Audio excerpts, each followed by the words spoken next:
It is 6 o'clock. Good morning, live from the 104.5 The Zone Studios. I'm Justin Hawkins. The Tennessee Vols beat Syracuse Saturday 42-26 in the season opener in Atlanta to start the season 1-0. Transfer quarterback Joey Aguilar with a solid debut, completing 16 of 28 passes for 247 yards, 3 touchdowns, and 0 interceptions. The Vols dominated in the run game, gaining 248 yards on the ground, led by senior running back Star Thomas with 92 yards and sophomore Deshaun Bishop with 82 yards and a touchdown. Tennessee had 5 sacks on the day while giving up 0, and junior linebacker Jeremiah Thielander had an interception on Steve Angeli. And some other college football scores over the weekend with some top 10 upsets. Number 1, Texas lost to number 3, Ohio State in Columbus 14-7. Number 8, Alabama falls to unranked Florida State 31-17 in Tallahassee. Number 4, Clemson lost at home to number 9, LSU 17-10. Number 10, Miami upset number 6, Notre Dame in Miami last night 27-24. And some NFL news, the Dallas Cowboys and standout cornerback Deron Bland agreed to a 4-year, $92 million extension yesterday. That includes $50 million in guarantees. The 26-year-old set their NFL record back in 2023 for most interceptions returned for a touchdown in a season, with 5. For all your foundation repair and waterproofing needs, you got to go to USSTN.com. Breaking news at once on your home for the Titans and Vols. This is 104.5 The Zone.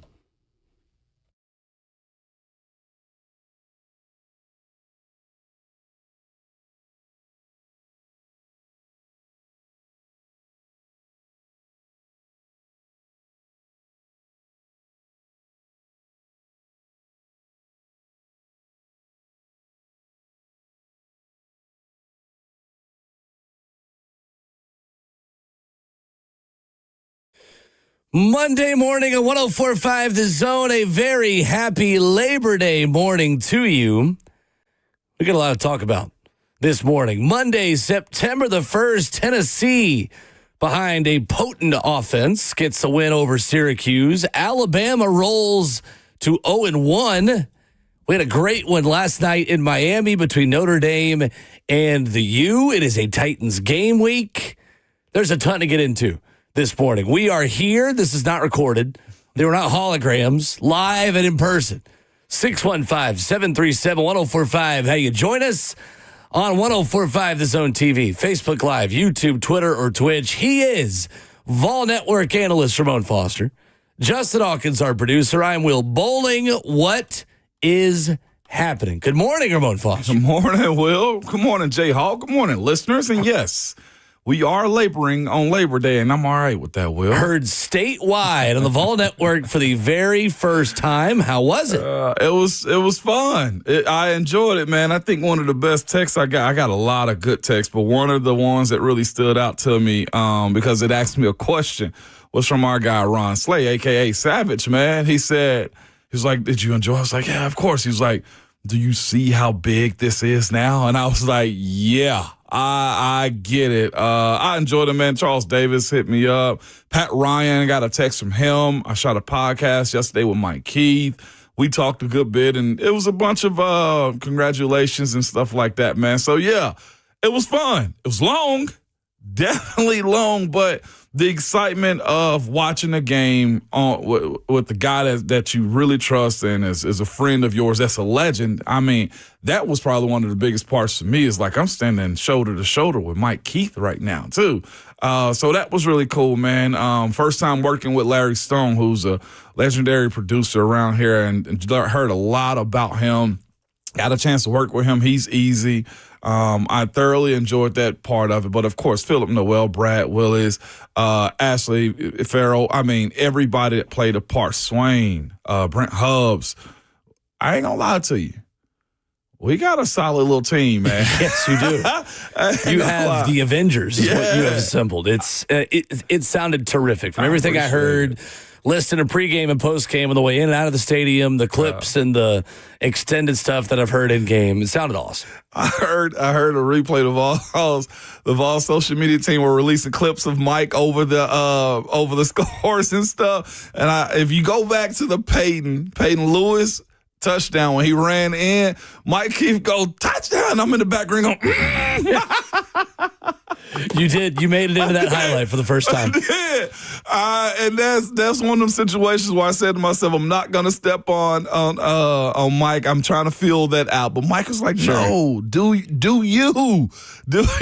I saw Peyton Lewis after the game, and we shook hands and talked for a second. I was like, hey. It's like, you didn't have to violate that man at the line of scrimmage like that. He said, yes, I did. That's awesome. He got to get out the way. It was cool. Also, I gotta give a shout out, man, to all of Vol Nation that showed up, all of Vol alum too. Even if I'll say this, even if you didn't graduate, like I heard, now you correct me. I heard that it was basically a reunion down in Atlanta this past weekend. It really was. And I'll be honest with you, that is as one-sided crowd-wise as I have ever seen a neutral site. Get out. I mean, ever. Yeah, I mean, I know they're from, it's North New York. I kind of figured it a little bit when I saw the pre-games, like, ooh, Syracuse, y'all not sprinkled in the way you should. It was at least 95% Tennessee fans. Dog, I heard at the end of the third quarter, I'm doing a lot of I heard because I'm not in it. I was told at the end of the third quarter, there was like a meetup at like Gate 120 on the Vols side, and it was a family reunion is what I was told. I saw a lot of the pictures, and I saw a lot of my frat there. I saw people I went to school with. It's, I think, one of the biggest Tennessee alumni chapters in the country. If not the biggest. I don't know that for sure, but it's either the Atlanta one or the Nashville one. I think Atlanta might be the biggest UT alumni chapter in the country. I can see that. A lot of familiar faces, man, I saw on social media. It's like, dang, you were here? Like I said a second ago, I saw a good bit of my frat there, my chap out of Knoxville. And I was just like, I didn't realize all y'all there, and y'all didn't tell me you was there. I was like, you know what? You had to work. Shut up, okay? And I thoroughly enjoyed it. A little busy. Great weekend down there. We will get into all of the college football weekend as well. Jason Swain is going to join us at 7:20 this morning, and we will talk with him about his perspective on the broadcast and the game. But on the field, Ramon Foster, our big question going into this game and coming into the week was, can the Tennessee offense be fun again? On Saturday, the Tennessee offense was very fun again. It was. Joey Aguilar throws for 247 and 3 scores, 45-26 the final. Joey Aguilar, 16 of 28 to 73-yard touchdown pass to Braylon Staley that had a lot of people thanking the heavens that the Josh Heupel Tennessee offense is back. Yeah, man. At the very least, the tempo, the scheme, we don't have to say that it's back to how good it was in 2022 yet. Obviously, 1 week, the motto of the day is, in week one, we make observations, not conclusions. Right. Because week one can be a liar. However, Ramon, on Saturday afternoon in Atlanta, Georgia, the Tennessee offense was back to what the Tennessee offense is supposed to look like. It looked like it. It felt like it. It sounded like it, too, man. You mentioned the quarterback and the skill players. I got to bring up the big boys and the tight ends, man. Yes, you do. I mean, legitimately, I'm going to start with the tight ends first. Like, looking at Ethan Davis be as physical as he was, man. The penalty that he got on the chop block, he was like, hey, I was talking to – I'm going to stop name dropping, but I was talking to my former teammate. That's what people are here for. I was catching up my former teammate, Landry Jones. I played with in Pittsburgh. He's on staff now. And Ethan Davis walked through. I was like, man, that was bull crap on that chop block. And he was like, I thought we said we weren't going to go low. And he said, my bad, coach. So apparently it was some communication, but that wasn't just the only block that he had. He was cleaning guys up and clearing holes and pathway throughout the duration of the game. And Miles Kitzman, another one of those guys. But up front,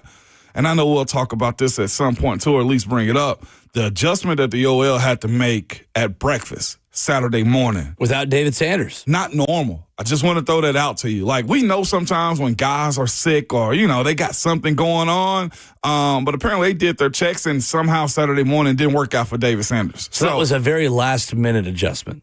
And to be honest with you, I had one of those moments like, why did you screw us over like this? But because we did a lot of pre-production stuff before the game, and we got word, I think, when everybody else did. And I was just like, we're going to look like we were just bamboozling people.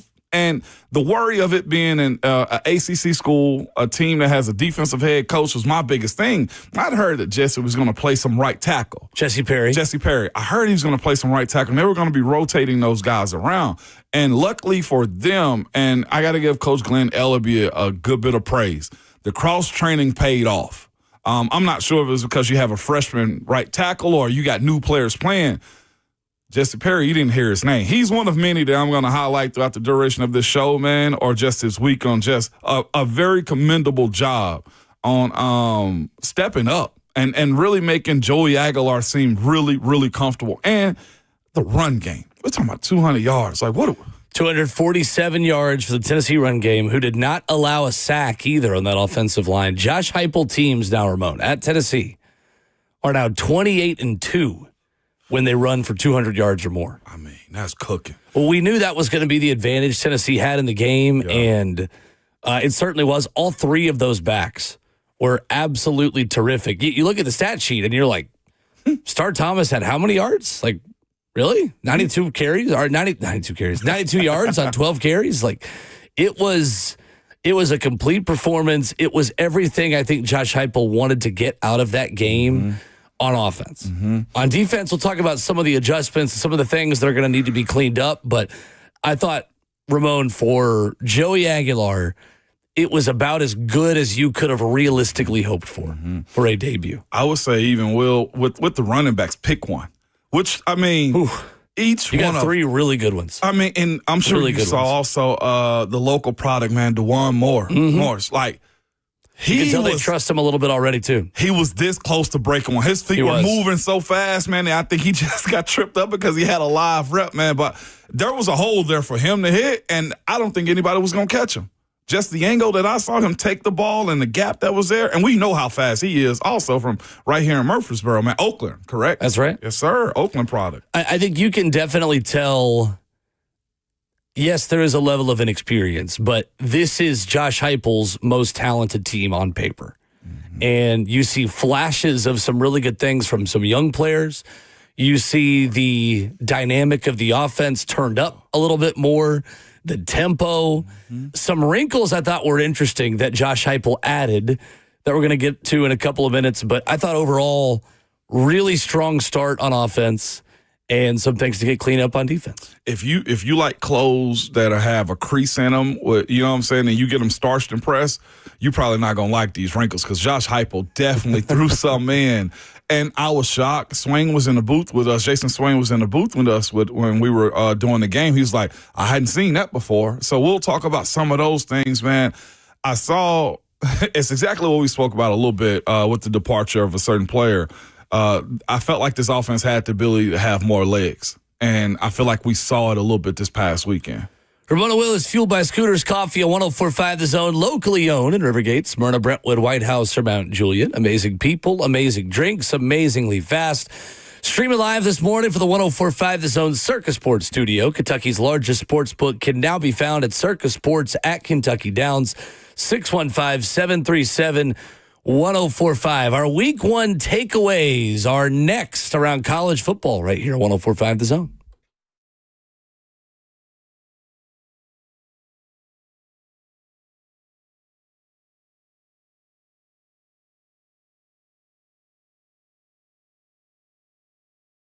It's Ramon Foster for Hiller Plumbing, Heating, Cooling, and Electrical. Man, Hiller's coming by my house tomorrow, man. They helped me with a little emergency situation I have going on at the house. Nothing major because, again, they will help you with almost anything, man. I just got to reset my cameras, and they're high up, and they're the ones that help me install them. So they're going to come by and help me get those things right, man, because that's their motto. Happy you'll bill, the service is free, man. If you're not satisfied with what they do, they will make it right time and time again. And on the other side of this, most of the time, when somebody comes to your house for a plumbing, HVAC, or an electrical emergency, you don't know what it would cost if it get it fixed right. Or if somebody's just trying to sell you something you do not need. But when you call Hiller, the experts are going to solve your problems quickly, and the price you're told is actually the price that you'll pay. No hidden fees, no surprises when you get your bill. You're not this good and in business for over 35 years if you're not that good, man. But again, they're also family owned and operated, and their techs are always professional, experienced, and trustworthy. And they're all background checked and drug screen. If you want to book with Hiller or learn more about them, simply visit their website at happyhiller.com.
Monday morning, a Labor Day morning, live here on 104.5 The Zone and Zone TV. 615-737-1045. How you jump in? Ramona Will is fueled by Scooters Coffee, locally owned in Rivergate, Smyrna, Brentwood, White House, or Mount Juliet. Tennessee 45, Syracuse 26, where we begin to react to the college football weekend. Ramon Foster, what was your biggest takeaway from Tennessee Syracuse? My non-serious one is y'all leave Keith Bullock alone on social media. Bully is family, all right? Y'all been going back and forth with Bully for about 3-4 days right now, all right? We understand that, man. But on a serious note, a competent quarterback can allow you to do a lot of things, Will. It opens up the offense. It opens up the running game, having guys be able to make their X plays down the field, I thought did a lot for this team. And I'll just stay right there too, man. You talking about a big takeaway. It is watching Joey Aguilar be in a position to where he walks in May, if I'm not mistaken, learns this team, wins his teammates over and win the starting job. And for him to be able to execute the way he did, albeit not perfect at all. I'm talking about not at all. That's some stuff that I talked to him after the game. He said he wants to clean up, wants to be better at it. And I'm thinking to myself, that's not bad for a first showing. I think he was 57% completion percentage on the day. And he had some passes that I thought were makeable for him. Yeah, there were some drops in there that made that percentage look a little bit lower than it should have. It did, but, I mean, to 3 touchdowns on the day, first time in this offense live, first time being able to be hit, went into the tent. Also, during the course of the game and came back out and finished it, man. I thought we was going to see Jake Mertzlinger for a little bit. I thought we were too. Yeah. And we'll pause there for a minute because that all happened on my sideline in the stadium. So I could see everything that was going on there pretty well. And maybe it's the fact that I noticed these things more now, considering my new role with the Titans. Got an eye for it. Yeah, for sure. He went into the tent after the touchdown pass to Star Thomas. Well, in 2 plays before that, he'd gone down kind of clutching his side. It looked like oblique or something like that. And he went in. Jake Mertzlinger and George McIntyre were both warming up.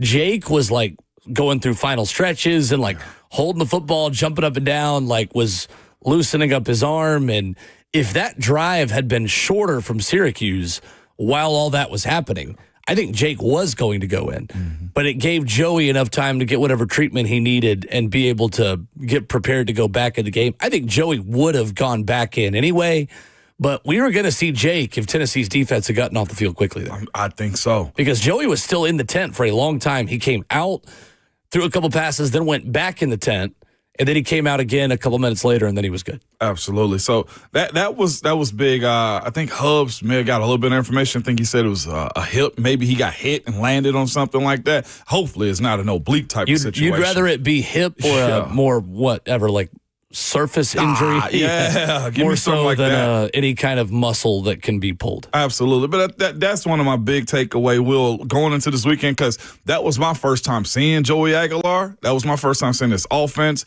And considering the guys that he had to play with and had to be shuffled around, you got to give the coaching staff, man, and those players, too, a pat on the back for the maturity and the ability to be flexible going into a game like that.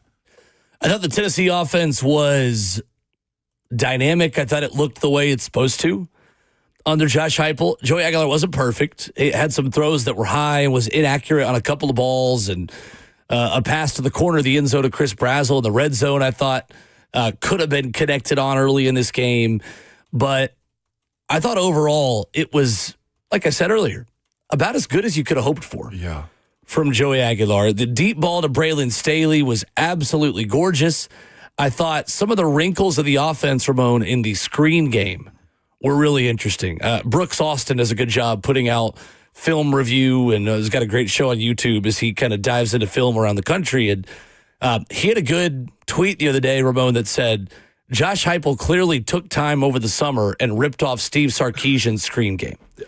And there were a lot of wrinkles about play action, tight end blocks for a moment, and then is either available over the middle or you have a screen to the outside. Like you've got 3 options in every play. You can either hand it off, you can throw the slant quickly, or throw that bubble. And then there were just some wide receiver screens that we've not seen that were a little bit of the extension of the run game, that when the box is so heavy, do you have another way as an offense to get some layups? And clearly, especially against the Syracuse team that's just not as talented on paper as Tennessee, that was one of the avenues where they really felt like they could get consistent yardage. Yep, and they did, man. That was one of the things I noticed early. You mentioned those screens. I felt like the offense was working at an angle. Like, he was throwing the ball out. He allowed the offensive line and the tight ends get in front of, and the wide receivers, to your point, Will, were coming back across the defense, man. Like a tunnel screen almost, in a sense, man. Watching guys be put in space and the bigs up front was phenomenal to watch them. Another wrinkle, too, on the sideline, Will, I thought that was really cool. You saw, and Swain pointed this out, so I got to give him credit. Mike Matthews' catch, he was like, oh, we hadn't seen that. He's running comebacks now. Instead of just running guys off and just letting them win down the field or clearing it out for the offense, I think that's the reason you saw so much of the Vols being able to play underneath. That's something we've been speaking about, right? Like, when is this offense going to grab legs? He's letting these wide receivers be wide receivers. So them jokers being able to run comebacks and daggers and angles and slants. Who was it? It was Brazel. The slant that he had, oh, my goodness. I was thinking to myself, one, being able to throw across the middle was good, but you got to bring that ball in because I don't think anybody's going to touch him, Will, on that one particular drop that he had. Josh Heupel clearly drew up some good things. Offense ran efficiently. Run game was good. Offensive line was great. I thought the offensive line was the best part of this game for Tennessee overall. Sam Pendleton and Wendell Moe were serving up pancakes in the second half as the Syracuse defensive line kind of wore down a little bit, and especially considering what you told us 20 minutes ago, that they pretty much found out in the morning David Sanders wasn't going to go, makes it even more impressive. The depth and the overall quality of an offensive line that really has not played together at all. No, they have not. You mentioned Wendell Moy and Sam Pendleton. I don't think people understand. I posted it yesterday about the art of those guys pulling and getting in space and knocking guys over. To have your center snap the ball, avoid the D tackle to his left as he pull around and get into space and pancake a player, that is phenomenal. Wendell Moore is also one of those guys I feel like we didn't talk enough about. He was supposed to start at left guard, started at right guard. Also, another guy that's one of those transfers, man, too, Will, that didn't give up a sack at all last year. According to PFF, did not allow a sack last season in Arizona. But a tank is what he is, man. And it was cool to see him get in this offense and adjust. As some of the haters would say, and I'm going to just call them what they are, this gimmicky high school offense or this circus offense, what you're seeing is these guys be taken seriously with their craft. They're pulling guys and putting them in space. I told Coach Ellerby after the game, I was just like, when you talk about Jesse Perry, Wendell Moy, and Sam and all those guys, Lance also had I don't want to talk. Lance Hurd at left tackle. But those guys created so much value for themselves, and the flexibility and the athleticism that they showed this past weekend in a pinch like that I don't think they'll see until like they're draft eligible. It was phenomenal to watch those guys do work like that up front, and also to your point, protect Joey Aguilar the way they did. And again, I'll say this: when you can control the line of scrimmage and lean on the opposing defense, the offense is your playground at that point, and it looked and felt like that in the stadium yesterday or Saturday. 615-737-1045. Tristan leads us off of the phones this morning. What's up, Tristan? Thank you for taking my call. Ramon, you did an excellent job, and Mike, your friend Mike Keith did an excellent job radio broadcasting it. Like, I miss him on the Titans radio, just because of the touchdown Titans, but you guys did an excellent job. Yes, and thank you for my call. Thank you, Tristan. Thank you, Tristan. Appreciate the call. It was fun. It was, man. I had a time. I told Mike yesterday, I was like, it was as if I was on the back porch talking ball with my friends. Like, that's what it was. Goal. It was really cool. We got a lot of that too, man. I thoroughly enjoyed that. Also, Deshaun Bishop runs like an angry man. That 47-yarder that he had, phenomenal, man. But again, you don't have a good run or 20-plus yards or 25 or 47 if the receivers aren't blocking. Mike Matthews, I know he only had 2 catches for 25 yards, but he was absolutely bodying DBs and defensive backs, man, throughout the course of the game. Him and Braylon Staley, man, were absolutely moving guys. I'm telling y'all, the buy-in, when the situation happened this past spring, we were told that this team got closer. They took it personal. And I feel like we saw that. Yeah, I feel like we saw that. You can definitely tell. Yep. I think that was one of my first observations was what we were sold in the offseason clearly, at least today, looked accurate. Yeah. We were sold chip on their shoulder, better leadership, more dynamic offense, kind of the way a Tennessee offense is supposed to look. Mm-hmm. That was certainly the case. But on defense, Ramon. Yeah, I was thinking we're neglecting them real quick. We got a long show. 4 hours. There were some issues. There were a lot of injuries. A lot of injuries on defense. What did you make of the defense overall? What did you like and what concerned you? I love the 5 sacks.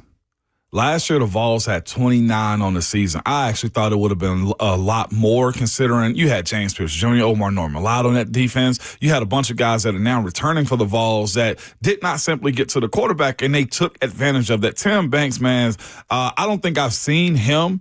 If you look at Arian Carter's sack that he got earlier in the game, he fake dropped. He acted as if he was mugging up at the line of scrimmage, and then he dropped back as if he was dropping in coverage, and he blitzed up the middle. I'm talking about an okey-doke of all okey-dokes. It was called a coffee house blitz.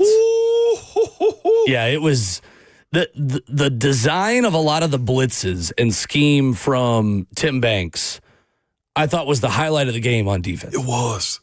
It absolutely was, man. Got to give a major shout out also to a guy that we spoke about again, Will, to guys. I'm glad the talk that we had didn't fall on deaf ears it was not for nothing. Joshua Joseph started the game off with a TFL, if I'm not mistaken, man. Set the edge really well. Set the edge and made that play all by himself. That is the one thing that we spoke of. I know when people say, well, I think he's better than James Pierce. And you think about him being a first-round draft pick and the hype that he had going into it, and you say, you guys are just talking. The way he played and set the edge, man, was phenomenal. And it also set him up for later in the game, too, because I spoke to him afterwards, and he spoke about the sack at the end of the first half. That was as crucial as you needed. What I will say before we get to the injuries and stuff they got to fix, their ability to be in bad situations, sudden change moments, gotta have it moments, they did do that. The first half, coming out of the second half, the tipped interception by T-Lander, right? And Jalen McMurray. Those type of things is where you get yourself over the hump throughout the course of the season. Guys being Johnny on the spot and making plays when they come their way. Getting more pressure on the quarterback is a big priority for this team compared to last season because as good as they were up front, they only recorded 29 sacks last year. 5 sacks in week 1 is a great start. Obviously, that puts you on pace for 60 in the regular season if you have 5 per game.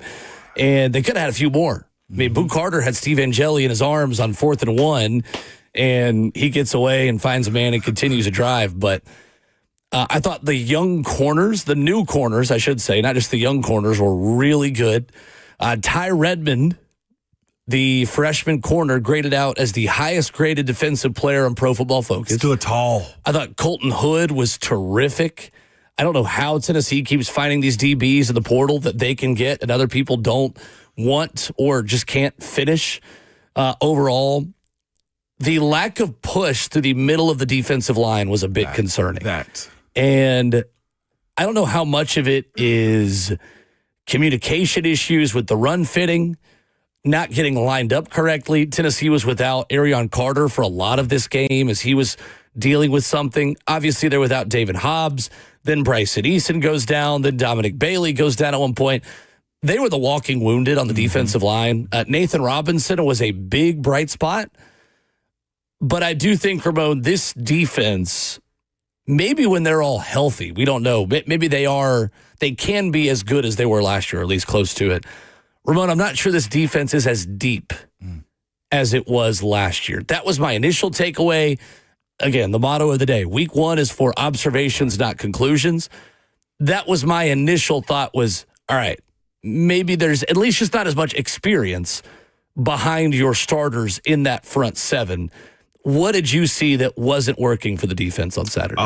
Their ability to, like you said, to create negativity. I will say, I'll add just a little bit of context to it. The pace in which Syracuse was working is also to their advantage. It's like they copied what Georgia did to Tennessee last year in Athens. At the which line makes of scrimmage. sense considering Fran Brown used to be on that staff. And they moved and they moved and they moved. And to your point about like Wendell Moore goes down, like you say, you have other guys that weren't like I'm looking for Tyree Jackson West. Moore. Jackson Moore. Yeah, Jackson Moore went down. I'm looking like, where's Tyree West at? Like, there are a lot of guys, to your point, that weren't in, or we didn't see them, or they got injured. You mentioned Nathan Robinson, another one of those young guys that got injured. That is lightly concerning because if Tennessee's going to score as quick as they can, like, there has to be negativity up the middle to be able to stop the run. I thought it was a great strategy when you look at what Syracuse chose to do in those moments was to pace this defense, beat them down, slow them down as much as they possibly can.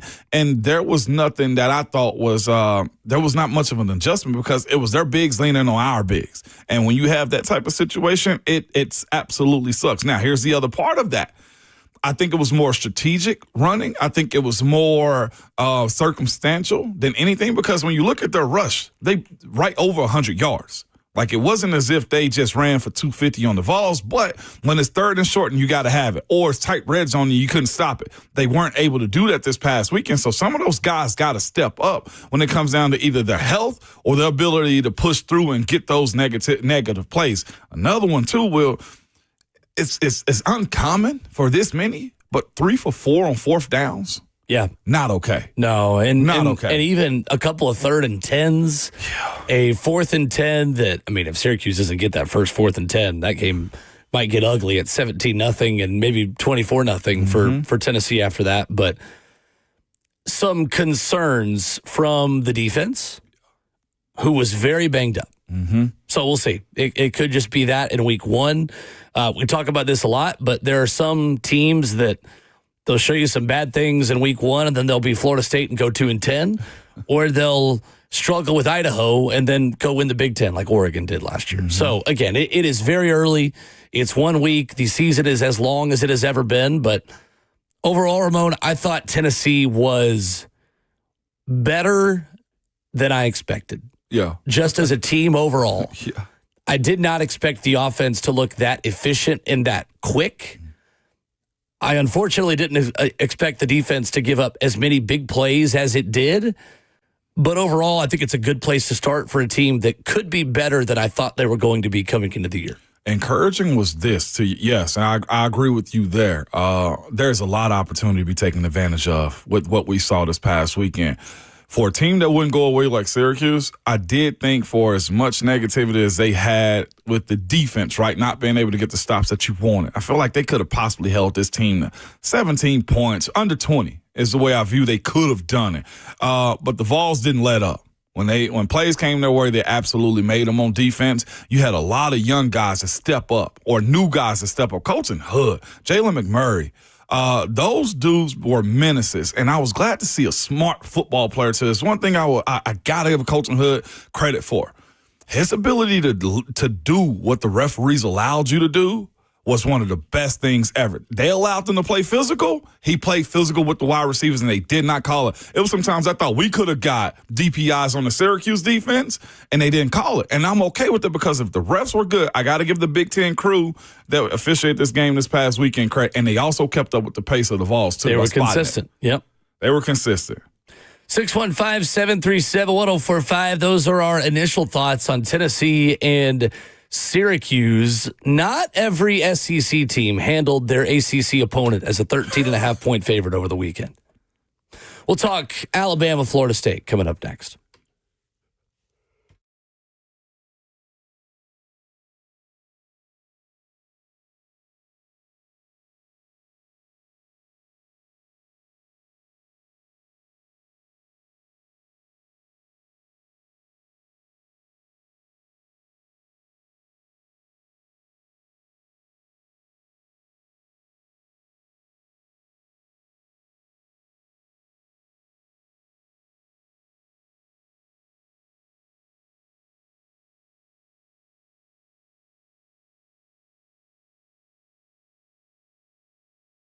Game on Week 1 starts now, and every touchdown brings you closer to a payout with DraftKings Sportsbook, an official sports betting partner of the NFL.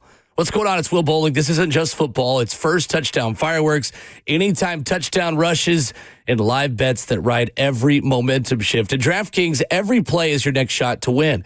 You can get the Titans at plus 7.5 in Denver. If you think Cam Ward has a big debut, you could take the over 41.5 points, or go with a Calvin Ridley anytime touchdown at plus 250. Lines and odds subject to change. New customers, this one's for you. Bet just $5 and get $300 in bonus bets instantly. Plus, grab over $200 off NFL Sunday Ticket from YouTube and YouTube TV. Your season starts now. Download the DraftKings Sportsbook app and use code THEZONE, THEZONE.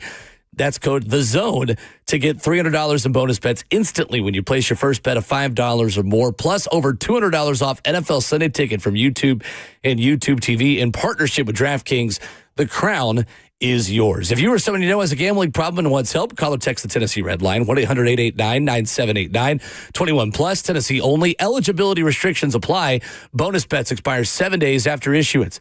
See sportsbook.draftkings.com/promos. NFL Sunday Ticket offer for new subscribers only and auto renews until canceled. Digital games and commercial use excluded. Restrictions apply. Additional NFL Sunday Ticket terms at youtube.com/go/NFL Sunday Ticket/terms. Limited time offer.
Ramona Willow 104.5 The Zone is fueled by Scooters Coffee. Visit a locally owned location near you in Rivergate, Smyrna, Brentwood, White House, or Mount Juliet. 615-737-1045 the number if you want to jump in. Florida State beats Alabama 31-17 as Kalen DeBoer, Ramon Foster, has fallen to 6-4 against unranked teams at Alabama. Nick Saban went 124-4 against unranked teams in his time at Alabama until he lost to A&M in 2021. Nick Saban went 100 games without a loss to an unranked team. Tommy Castellanos said a lot of crazy stuff over the offseason. He backed it all up in Tallahassee on Saturday afternoon. You gotta love when you call your shot like that. I didn't understand him, Will. I knew he come from Boston College. He had, 1,300-some rushing yards last year. I went back and actually listened to what he said, and he's speaking about they got to stop him. Nick ain't coming through that door. I was thinking to myself after we listened to it, he just like me, okay? Nick is not walking through that door. He just not, Hawk. You got to take time for this one because never in the history, I feel like in the Nick Saban era, Alabama, Crimson Tide, have they ever allowed anybody to say something and them not back that up. And this isn't one of those I'll say it right before the start of the game or the week of the game. He said this months ago. Said it in the summer. And their guys responded to it also. Their guys also had some response to him saying those type of things, I think, at the SEC media days. So when you look at the evaluation of what Alabama, I'm going to say this, what Florida State did to Alabama, all you can say to yourself is, well, where's the standard now? That's the only question that I have. What is Alabama football in 2025? Because here's the other thing. If you had told me, Will, this was year one and a bunch of guys had left, if you had told me they didn't recruit well this cycle, if you had told me that wasn't a $20+ million roster, I'd say, you know what, give that man a little bit more grace. But I know this myself. I've sipped a little bit of the Kool-Aid. I ain't going to ever drink the Alabama red Kool-Aid like that when it comes to football, okay? But what I'm saying is this. I believed in the fact that what he had done at Washington and other places, Kalen DeBoer, that they would bounce back. I thought they would be in a position where he would be able to coach, in my understanding, better rated recruits. His offense is now fully installed. You got you a very mature and older Ty Simpson at quarterback that's had 2 years under your offense, got too. The OC you were originally supposed to have in Ryan Grubb. You checked every box. Mm-hmm. And here's the other part of it, too. It sucks playing in Florida in general. I don't want to hear that. Alabama and Tuscaloosa is just as high. It wasn't hard to play in Tallahassee for teams last season. I mean, 2-10. And you dropped the ball. And my thing is 17 points that quickly for that squad, and you allow them. That was the other part for me. You allow them to run all over you. Rushing yards in this game, FSU 236, Alabama 87. Penalties continue to be an issue for Kalen DeBoer Alabama teams. 8 penalties for 70 yards. On fourth down, FSU was 2 for 2. Alabama was 2 for 5. Florida State completed less than 10 passes and threw for 152 yards and just whipped Alabama up front. On both sides of the football. It felt like old times for Gus Malzahn, didn't it? Listen, man. That was the thing that we said on Friday. You called that. You sure did. I didn't predict a Florida State win by any stretch of the imagination, but there's just something about Gus Malzahn against Alabama. And this is the Gus Malzahn experience. Gus Malzahn will sneak up on you and run it literally for 236 yards against you. Problem is, then he'll have some games where they'll run it for 40 against a bad team. But this was way too bad of a performance for a roster as good as what Alabama has. And Ty Simpson was not great. But, Ramon, this is when you get yourself in trouble as a football team and program and fan base. Yeah. When you're leaving a game saying, gosh, the quarterback was the least of our concerns, odds are the quarterback still wasn't very good. Right. And that's the situation where Alabama fans are probably watching that game and leaving that game saying, there's so many things to fix that we can't even begin with how bad Ty Simpson was because he was not even close to the biggest issue why they lost that game. They were not physical enough up front on either side of the football. You look at some of the film of this game, Ramon, there's effort issues. There's guys not sprinting to the ball. That's insane to me. Mm-hmm. That's legitimately insane to me that you can put on an Alabama uniform and have effort problems. Like, we're talking about basic stuff that guys that probably wouldn't have even gotten in the door for a visit with Nick Saban are now doing in Alabama jerseys. There have got to be some major alarm bells going off down there. Again, it's a long season. Week 1 is for observations and not conclusions. Mm-hmm. But I think the concern for Alabama, Ramon, is this is what they were last year. It was. There's no step forward.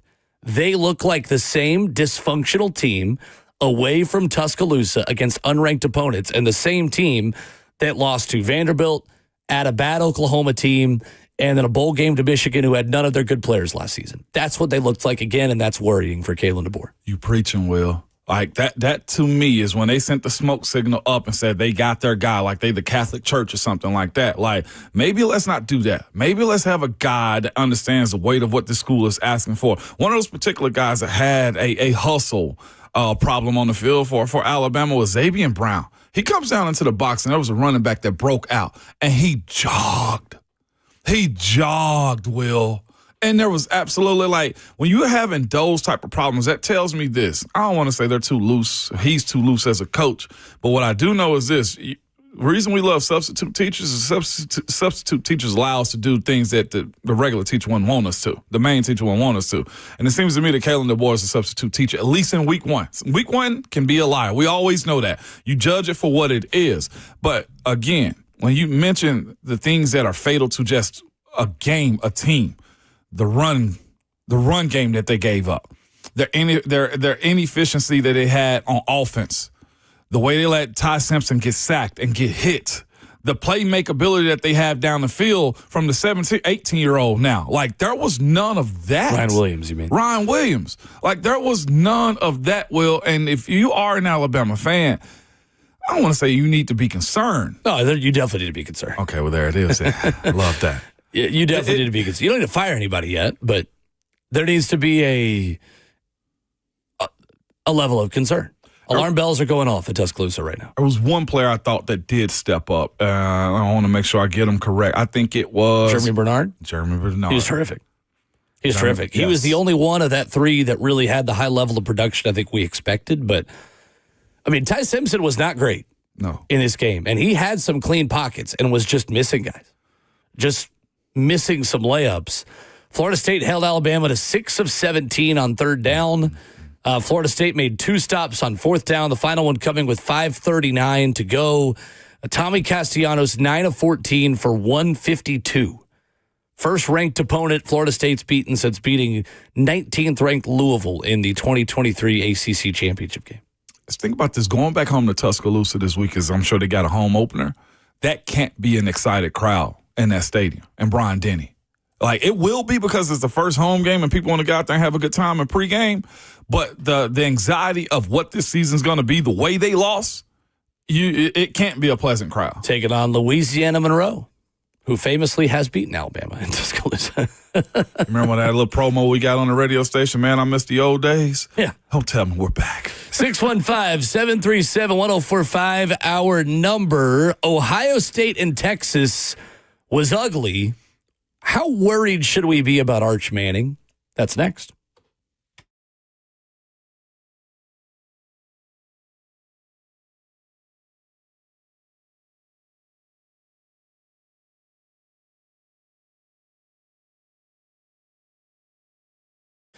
Hey, it's Will Bullock. You've heard me talk about my new obsession, Daisy French onion dip. I'm here to tell you guys, it delivered for the opening weekend of football. It is one of my guilty pleasures during football season. It's the dips with chips, wings, veggies. Watching the game, you got to have the best dip out there, and that's exactly what you get with this delicious Daisy French onion dip and a Daisy Ranch dip.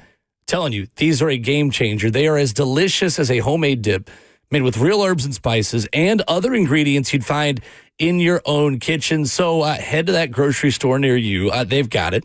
Trust me. Bring it to the tailgate this upcoming weekend, whether it's a Friday Night Lights, whether it's Saturday, whether it's Sundays, which we've got a full weekend of coming up.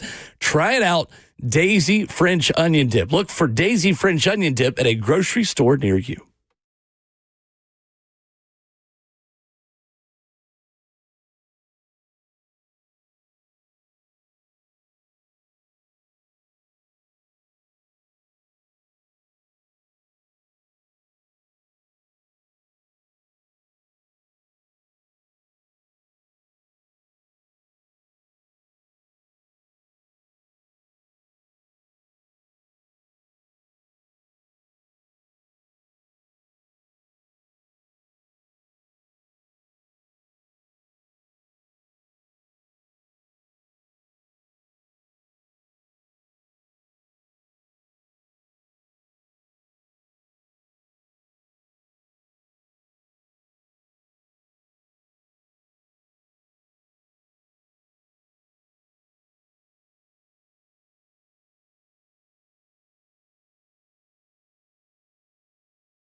Just before 7:01, good morning, live from the 104.5 The Zone Studios. I'm Justin Hawkins. The Tennessee Vols beat Syracuse Saturday 42-26 in the season opener in Atlanta, and they start the season 1-0. Transfer quarterback Joey Aguilar had a solid debut, completing 16 of 28 passes for 247 yards, 3 touchdowns, and 0 interceptions. The Vols dominated in the run game, gaining 248 yards on the ground, led by senior running back Star Thomas with 92 yards, and sophomore Deshaun Bishop with 82 yards and a touchdown. Tennessee had 5 sacks on the day while giving up 0, and junior linebacker Jeremiah Thielander had an interception on Steve Angeli. Some other college football scores over the weekend with some top 10 upsets. Number 1, Texas losing to number 3, Ohio State in Columbus 14-7. Number 8, Alabama falls to unranked Florida State 31-17 in Tallahassee. Number 4, Clemson losing at home to number 9, LSU 17-10. And number 10, Miami upsets number 6, Notre Dame in Miami last night 27-24. In NFL news yesterday, the Dallas Cowboys and standout cornerback Deron Bland agreed to a 4-year,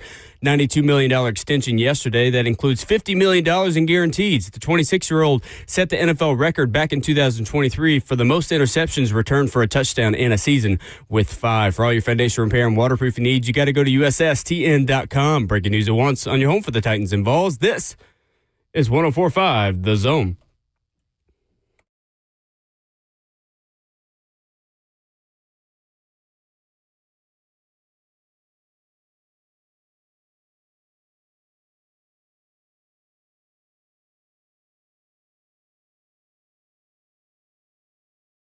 $7 a.m. in Nashville and hour number 2 here already.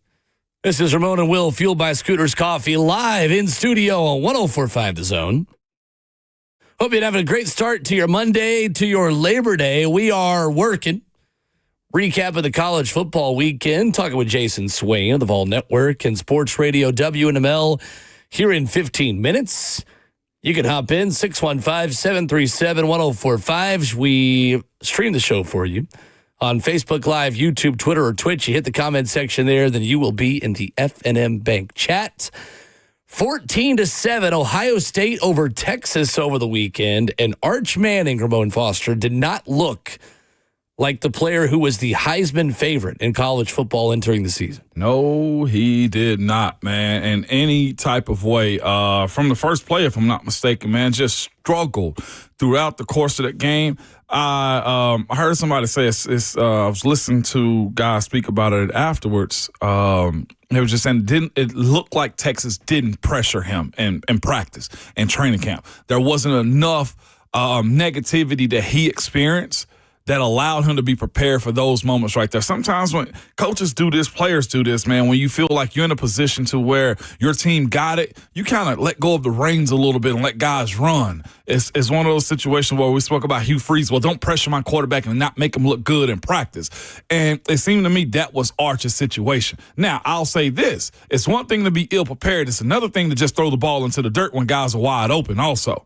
I don't think I can label this as nerves. I don't think we can label this as he doesn't have the talent. He simply just could not hit the backside of a barn, man. I'm talking about a 80-foot wide and long barn, too, this past weekend. It just did not look good for him at all. When they're comparing you, the number 1 player in the country, to Uncle Rico from Napoleon Dynamite, we got a problem. We got a real problem, Will. I think there is a short-term conversation and a long-term conversation that need to be had on Arch Manning, and I think they're very different. Short-term, Arch Manning is not ready and not capable of making this Texas team a national title contender on Saturday. That team did not look like a team that is at the very best in college football, and Arch Manning held them back as a big reason why. In the first 3 quarters, Arch Manning was 9 of 14 for 38 yards. Now, there were other problems at play. There were receivers not getting the same level of separation as the dynamic and talented receiving core they had last year with Isaiah Bond, with Matthew Golden, with Gunnar Helm. I mean, there's a lot of new there. But Arch Manning did not play well enough for Texas to win that football game and for Texas to go toe-to-toe with a team like Ohio State, who also was breaking in a lot of new. I thought the offensive line held up the way I expected. I thought everything in this game lived up to what I thought would happen. Texas's defense eliminating the explosive plays for Ohio State. Texas's offensive line giving Arch Manning ample time to throw. Texas's defense taking away the Ohio State run game. Julian Sayin was fine, but nothing crazy. Everything went the way I expected except Arch Manning. Yeah. Short term, he has not met expectations. Now, long term, there's a lot of football left for Arch Manning to play. And I think there are a lot of people spiking the football a bit too quickly. He became a meme on Saturday. Arch Manning did. Yeah, he did. He became a butt of the joke in a big way, and I am not selling my Arch Manning stock. Yeah. Steve Sarkisian is too good of a coach. He had too many clean pockets, and that is too talented of a roster for this just to be all Arch Manning is. I think there goes a lot of credit to Matt Patricia and the Ohio State defense. Davis Enigmadosin is a number one corner in the country. Caleb Downs might be the best overall player in college football.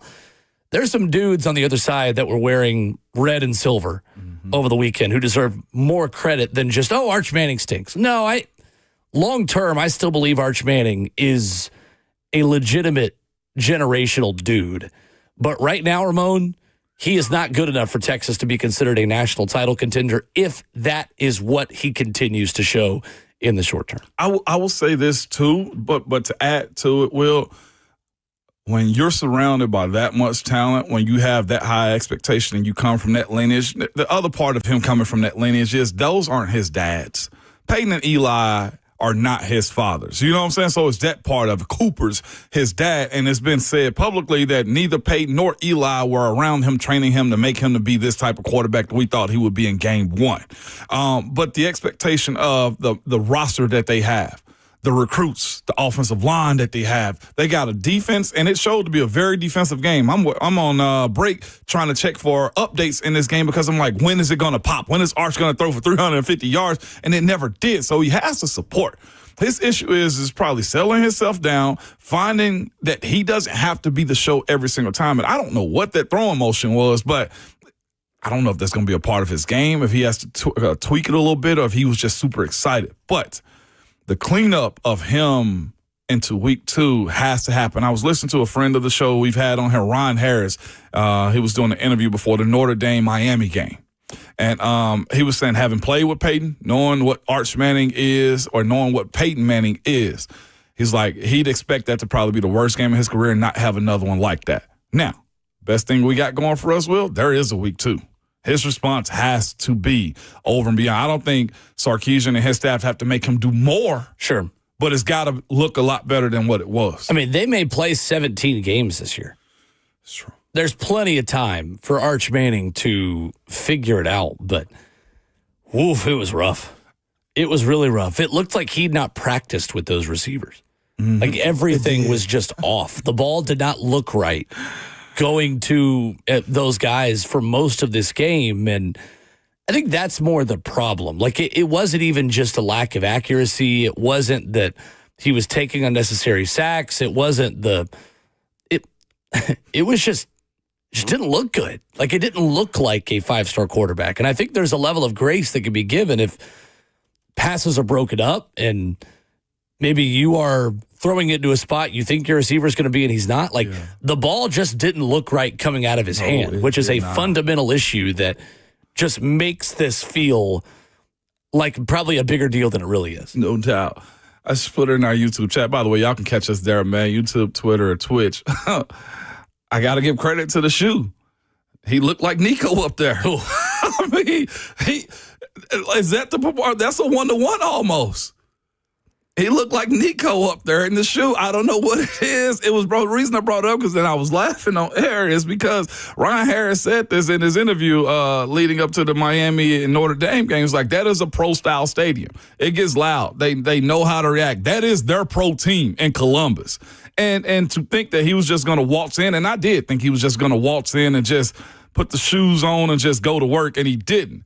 But they're 2 for 2 in the last game they played in the shoe and this one against Texas. They held up. I got to give it to Ohio State on that. A lot more credit goes to Ryan Day for having his squad ready the way he did against a much hyped up Texas team. 615-737-1045. Zach is in Bellevue up next this morning. What's up, Zach? Oh, good morning, guys. Appreciate y'all laboring on Labor Day. It's actually kind of nice to have the morning off and to hear y'all for more of an extended period of time. Thank you. But, being a father of a Lion grad and alum, like, I just, I've never drank that Notre Dame Kool-Aid. I kind of thought they were like the NBA of NCAA sports. But What's y'all's take on that game? Did Miami win it, Notre Dame lose it? I mean, the end was pretty bad from what I understand. I was in bed at the time. I'd love to hear y'all's synopsis on that. Appreciate you guys. Thanks, Zach. You so petty. Zach, you. Bringing up one of the original high school rivalries in Nashville, NBA Father Ryan. I do think that was a game last night, Ramon, between two good football teams. It was. And sometimes it doesn't have to just be a team lost it and found a way to lose it. I thought Miami found a way to win with some spectacular plays. I mean, C.J. Daniels' catch at the end of the first half is as good as I have seen in college football. And I think Miami up front is just elite. And you would expect a Mario Cristobal team to be elite in the trenches, and they certainly are. I just learned Mario Cristobal was a former offensive lineman. I did not realize that. Yeah. I did not realize Both trenches were excellent, too, because Notre Dame is supposed to have maybe the best offensive line in the country, and Miami held their own. Zach, if you're wondering what that game was, I do think Notre Dame is very talented. I do think they're well coached. I will also say this, too. You put a young freshman, C.J. Carr, in that position right there to try to go and win on the road in Miami against that team that is, we don't speak about what their roster is, but they've invested big time. And they also have high school recruits that they've also developed over the course of years, too. Like, we're talking about Francis Mauigoa, who is going to end up being a top, a first-round draft pick at this point. They got guys at every position, but I'll also add this, too. If you are a Tennessee Titans fan, I just want to lay this out there just because I laid eyes on him. I absolutely saw what he's capable of. But your potential first-round draft pick, Reuben Bain Jr. Yeah. He's big. He's agile off the edge. He's productive off the right tackle and the left tackle. He absolutely, I felt like, wrecked that Notre Dame offensive line. And I think when you're talking about where you won and lost that game, well, you mentioned the catch that the wide receiver called at the C.J. Daniels. C.J. Daniels. That wasn't a great throw at all by Carson Beck. That was a talented catch more than it was a great throw. It's the kind of receiver playmaking that Carson Beck did not have at Georgia last year. Absolutely. Who led Power 4 in dropped passes this season. Chills talking about that play, man. But Reuben Bain, I thought, was the X factor making Notre Dame look like there were some little boys in that one. Akeem Messidor, too, with the sack on the final possession. I thought it was a really good atmosphere for Miami football. It was. What a concept. Buying in. What right? a concept. Yeah. I thought Miami really showed that they are once again a title contender and playoff contender. And with receivers who can catch the football, Carson Beck is still a good college quarterback. Yeah, buddy. Still a good college quarterback. Great defensive game. I see Sally brings up in there, Harold Perkins also had a good weekend. Like, defensively. Yeah, we'll talk about the LSU defense. He says Titans draft him. I'm good on positionless players.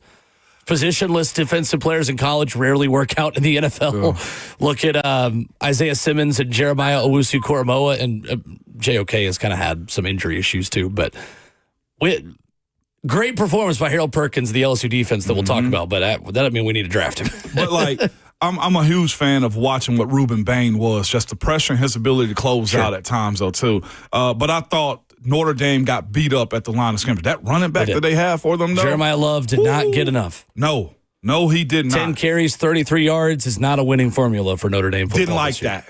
Absolutely not. I thought they went away from him too quickly when they got down. Absolutely. Almost didn't matter, but I thought they went away from him too quickly. And I got to give them that. Notre Dame did. 615-737-1045. Vol Network's Jason Swain joins us next.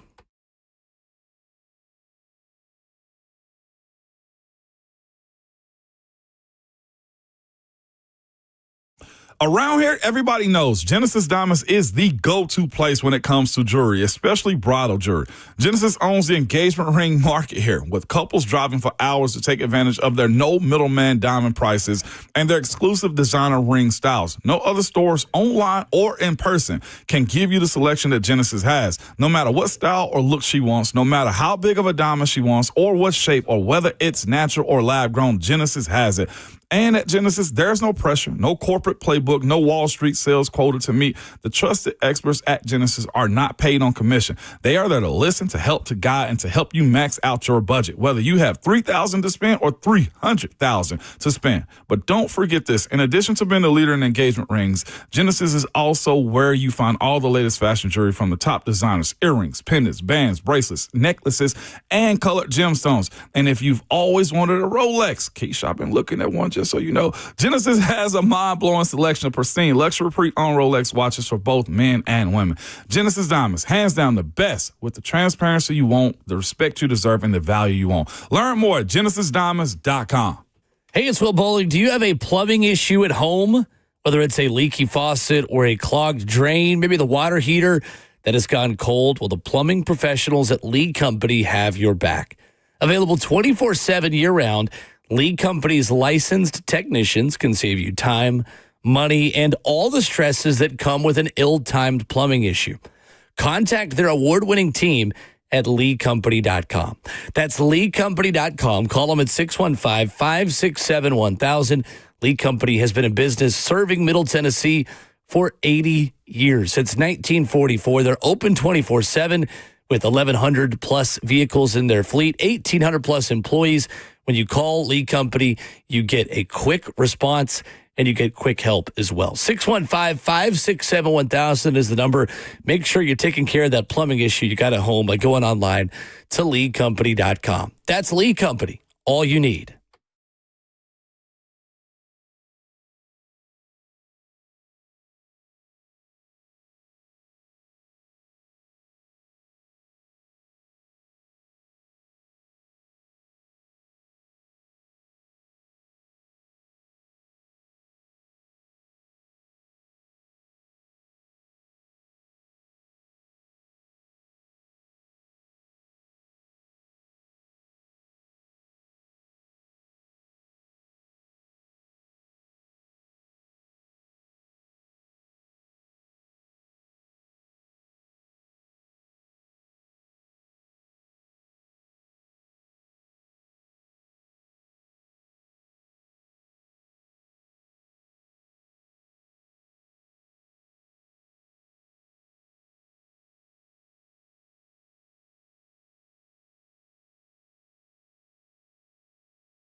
Ramona Willa, 104.5 The Zone is fueled by Scooters Coffee, locally owned in Rivergate, Smyrna, Brentwood, White House, or Mount Juliet.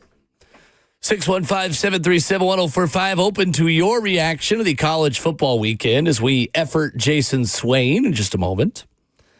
Ramon Foster and Will Bowling. Justin Hawkins is our producer. While we connect with Swain to talk some Vols, Ramon, I think we know who the most improved unit in college football was over week one.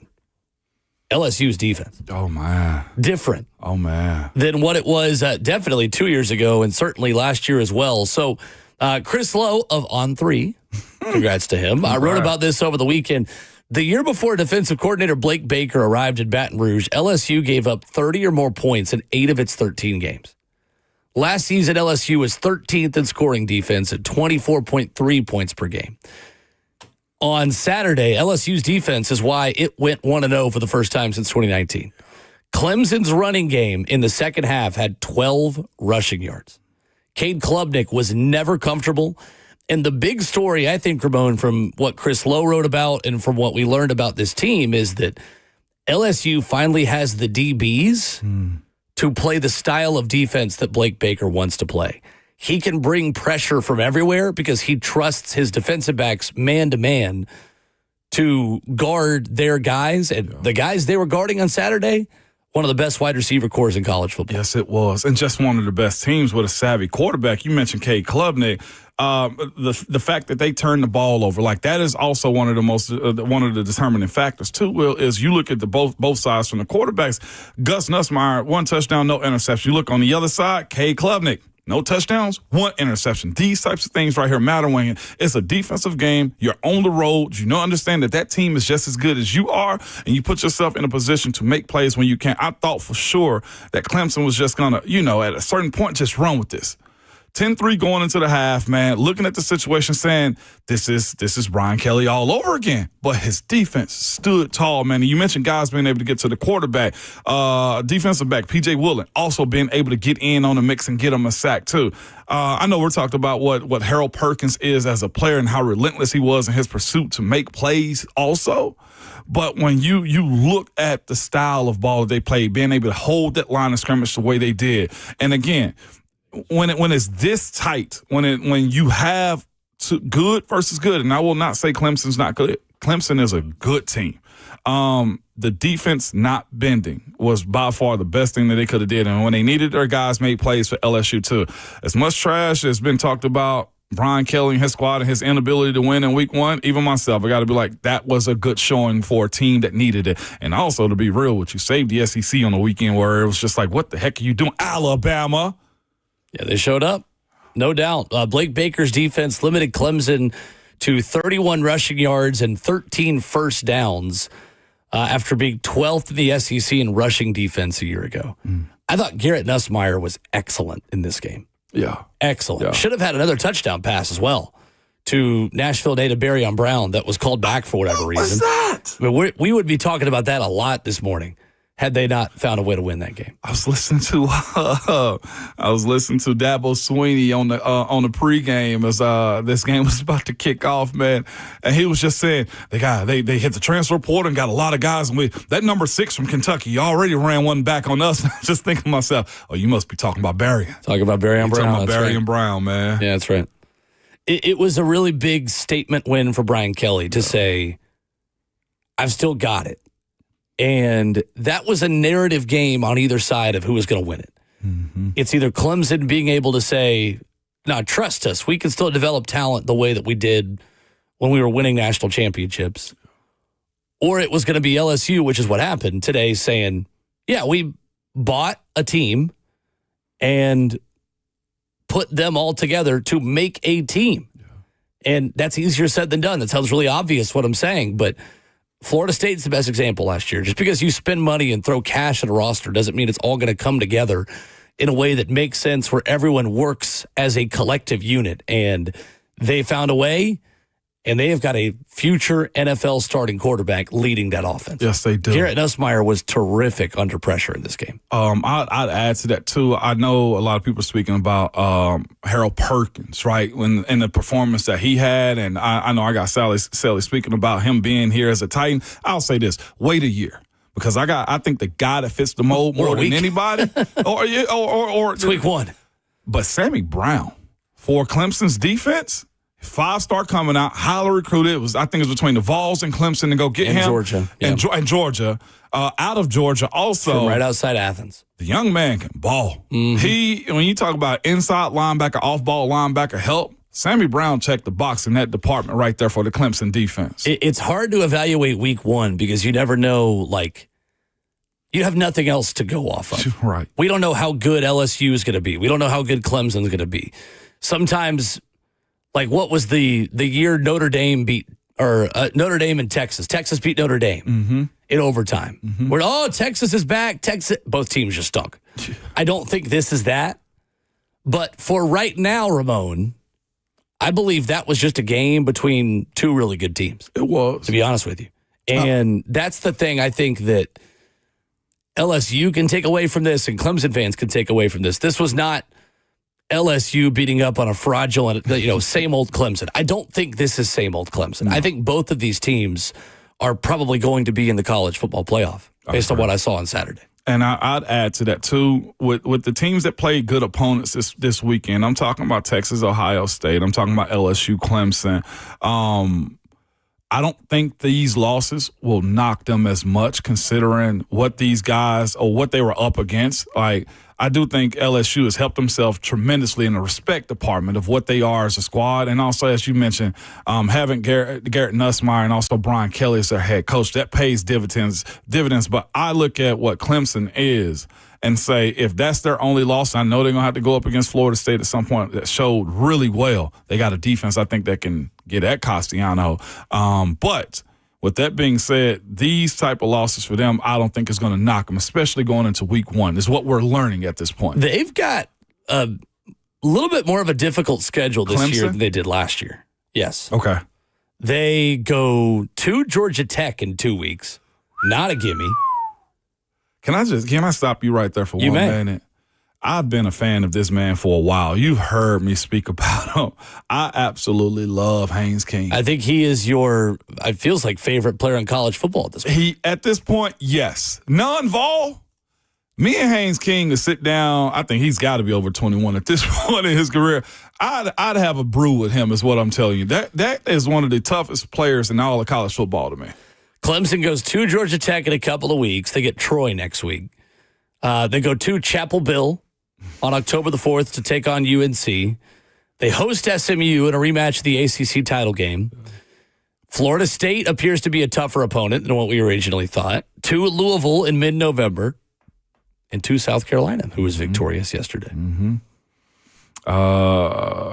Yeah, I don't think this is going to be as easy. And Syracuse will fight. I think they end up beating Syracuse also, but that team isn't as bad as what we made them look this past weekend, though. Syracuse will fight, for sure, and they got to escape the injury. But SMU, I didn't see a whole lot from them this past weekend. But, of course, you mentioned Duke also having a new transfer quarterback and how spicy they can get. I liked what Clemson was this past weekend, but you view that situation and somewhat say to yourself, it was just good on good. I'm not sure if that was real when it come down to LSU fans partying on the field, but what do you mean? Did they actually? Their fans, they did. That was real. They opened up the field. Everyone could storm the field. I don't know what's real or not. Yeah, I don't know what's real or not. So Clemson will say meet at the Paul, and they open up the field for everyone to go on the field after the game. What? Yeah. Oh, no, that's flagrant. Did you not know about this? No, I didn't know about this. Oh, yeah. Oh, man. Well, that sucks to be them this past Saturday. I'm just shocked. The big takeaway from this morning is that you weren't locked in on SMU and East Texas A&M on Saturday. Hold up. There's an East Texas A&M. Sure is. They played SMU, 42-13, final score. Stop. Sam is up next, 615-737-1045. What's up, Sam? What up, Sam? Well, I listen to you guys every morning. I love your show. I'm usually with Will. There comes a butt here, isn't there? There's the butt, Will, Sam. you're part of the problem with Arch. He's not generational. He's done nothing to be generational. Oh, I don't know about that. A generational quarterback doesn't show up on campus and doesn't get to start until year 33. It doesn't work that way. Well, thank you, Sam. It's too early to say that. Too early to sell all your Arch stock. If you want to sell your Arch stock to me, I'll buy it from you. Yeah. I'm keeping my Arch Manning stock. I mean, it's not just that his last name is Manning, Ramon. The guy was built in a lab to play quarterback. And he has Steve Sarkisian. That team is too good around him for him to continue to look that bad. I refuse to believe it's going to be that bad all year. You mentioned his throwing motion. If that stays right there, that could be problematic for him. I'm not sure if I've seen that be a productive style for almost any quarterback except for Cam Ward at this point. He looked like he was pushing the ball as if it was a shot put or something, man. That was problematic looking at him. It was sped up, I felt like. I'm not sure if their tempo in practice is go, go, go, go, go, go, go, go, and the game was a little bit slower to him, but there wasn't a connection in that game and watching what he did and how he tried to execute from time to time. But here's what I also say. If this does prove to be 2 games, I don't think he'll have that showing again at home. Not this week is what I'm saying. Not this week with the opponent that they're facing. But if he get in these big-time matchups, and it looks like that, or teams use the Ohio State game plan, that's the fall from grace right there, I think, if we've ever seen one. I'm not selling my Arch stock yet, and I refuse to be that much of a prisoner of the moment to already admit I was totally wrong on him. Now, granted, he was not as good over the weekend as I thought he would be. I've already conceded that. I thought in the short term he would be better immediately. I did too. But it is way too early to give up on a quarterback that is as talented as anybody that's come out of high school in years. I just didn't see him looking like that. It looked bad. It looked really bad. It was shocking almost. It was. I said it also going into last week. When you said, no, I don't know about that, I was like, because of the Saints situation, their quarterback scenario that they have with Spencer Rattler being a starter. I was thinking, and I told you this, you pushed back on me. I was just like, I don't see a scenario in which Arch Manning is not the number 1 overall pick. Well, that balloon got popped a little bit this past week. Yeah, he at the very least, we've got to at least postpone our draft talk with Arch. Yeah. He could still be a really good college quarterback this year, but if you are capable of that against Ohio State, unless you really turn it on late, he's a 2027 draft prospect at the very least. I will concede that this morning. That's all I'll give you. I'm not selling my stock, but I will say he's probably not ready yet to go to NFL draft conversation. Hey, Big Archie might have been right, is what I'm thinking. Okay, Grandpa Arch might have been right on saying he's going back to school regardless of what happens this year. Because if that continues, I don't think it's a fool's gold type of situation. You just got to fix whatever yips he had as a quarterback. That was, I don't know if they've even seen that in practice. Now, if Coach Sarkisian come out and say we've never seen that version of Arch before, and maybe start the game off with like 10 handoffs instead of relying upon him to get started.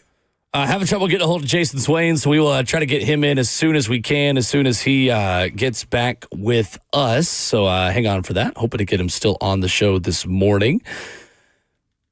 I think with Texas, there is a glaring problem with Steve Sarkisian offenses. When the field condenses, he is not the genius that he is when the field is wide open. That was the problem for Texas in the playoff last year. They're bad in the red zone. 0 for 2 in the red zone against Ohio State. A lot of 4th and shorts, 3rd and shorts that they can't figure out. It's weird to me, Ramon, how an offensive mind that is so good at drawing up and scheming up open players just doesn't know how to execute in the red zone. It does not make sense to me.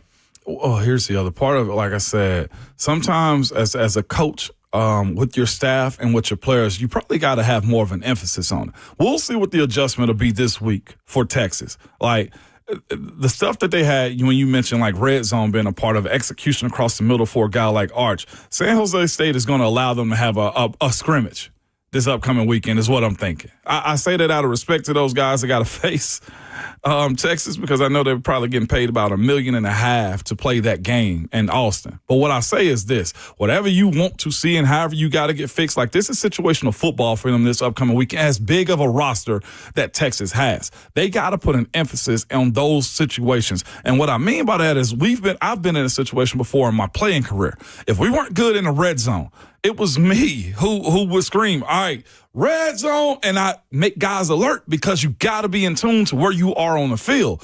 It'd be like I was screaming, backed up ball. Like you have to do that. And this is where also dealing with 17 to I guess, 25-year-olds in college right now, the brain, the understanding of these situations, the understanding that, look, every part of the field has his own story. And that's also for Sarkisian and his offensive coordinators and his coaching staff, too, to make this a big emphasis for their team. You can't just roll out and say we're the best squad out there. I look at two teams this past weekend that probably just roll the football out from time to time because of what they look like on one side of the ball for Texas.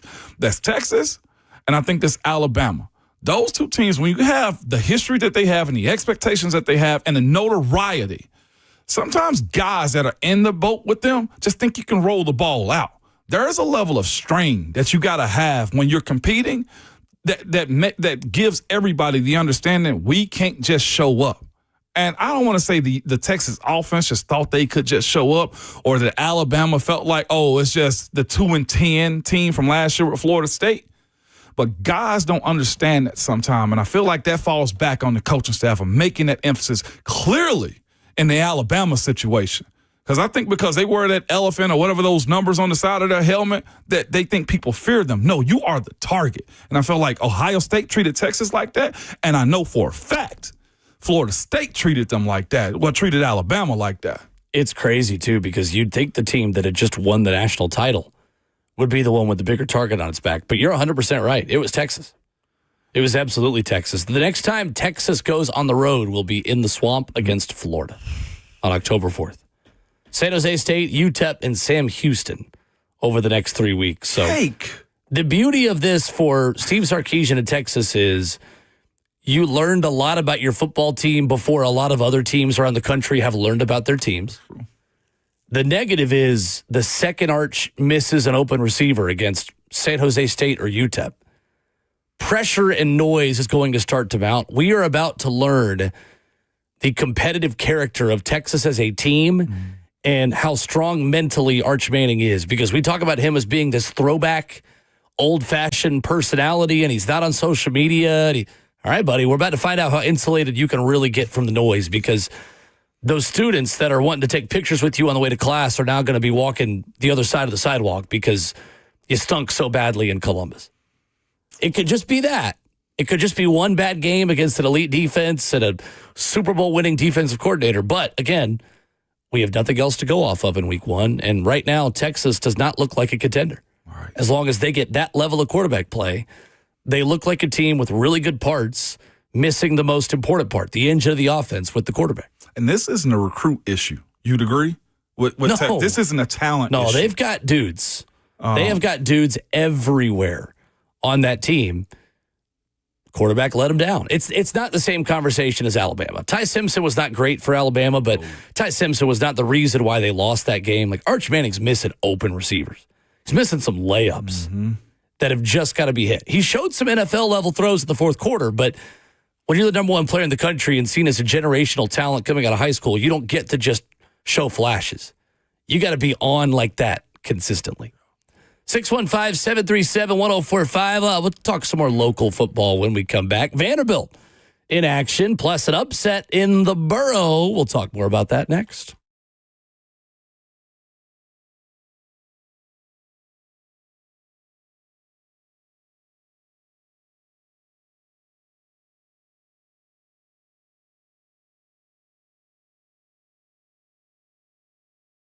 Game on. Week one starts now, and every touchdown brings you closer to a payout with DraftKings Sportsbook, an official sports betting partner of the NFL. What's up, it's Will Bowling. New customers, this one's for you. Bet just $5 and get $300 in bonus bets instantly. Plus, grab over $200 off NFL Sunday Ticket from YouTube and YouTube TV, like Calvin Ridley anytime touchdown coming up on Sunday. Lines and odds subject to change. Your season starts now. Download the DraftKings Sportsbook app and use code THEZONE, that's code THEZONE, THEZONE, to get $300 in bonus bets instantly when you place your first bet of $5 or more, plus over $200 off NFL Sunday Ticket from YouTube and YouTube TV. In partnership with DraftKings, the crown is yours. If you or someone you know has a gambling problem and wants help, call or text the Tennessee Red Line, 1-800-889-9789. 21 plus, Tennessee only. Eligibility restrictions apply. Bonus bets expire 7 days after issuance. See sportsbook.draftkings.com/promos. NFL Sunday ticket offer for new subscribers only and auto renews until canceled. Digital games and commercial use excluded. Restrictions apply. Additional NFL Sunday ticket terms at youtube.com/go/NFL Sunday ticket/terms. Limited time offer. Guys, you already know Synergix and Low T Center have been changing the lives of men across the country for over a decade. Testosterone replacement therapy has helped men get their energy back, regain confidence, save their marriages, and also help overcome some symptoms associated with depression. Yes, all of that matters, man, but it's truly life-changing. But did you also know that women with hormonal imbalances experience many of the same symptoms with men with low testosterone? And guys, you know how frustrating it can be. For the first time ever, Low T Center is now offering hormone replacement therapy for women. Low T doesn't just affect guys. In fact, testosterone can benefit women as well. Other treatment options are available for women to balance their hormones and bring back balance to their life with in-center and at-home treatment options available for women. Find out which one is best for you from the injections, topical creams, and pellets, man. But again, get back to your best. I'm huge on health, man, and huge on just getting yourself checked out and knowing what your levels and the inside of your body is doing, man. So head over to fixmylowt.com. Again, the website is fixmylowt.com. And be sure you tell them that Ramon sent you.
Ramona Willow, 104.5 The Zone is fueled by Scooters Coffee. Ramon Foster and Will Bowling in studio. It's streaming live on Zone TV.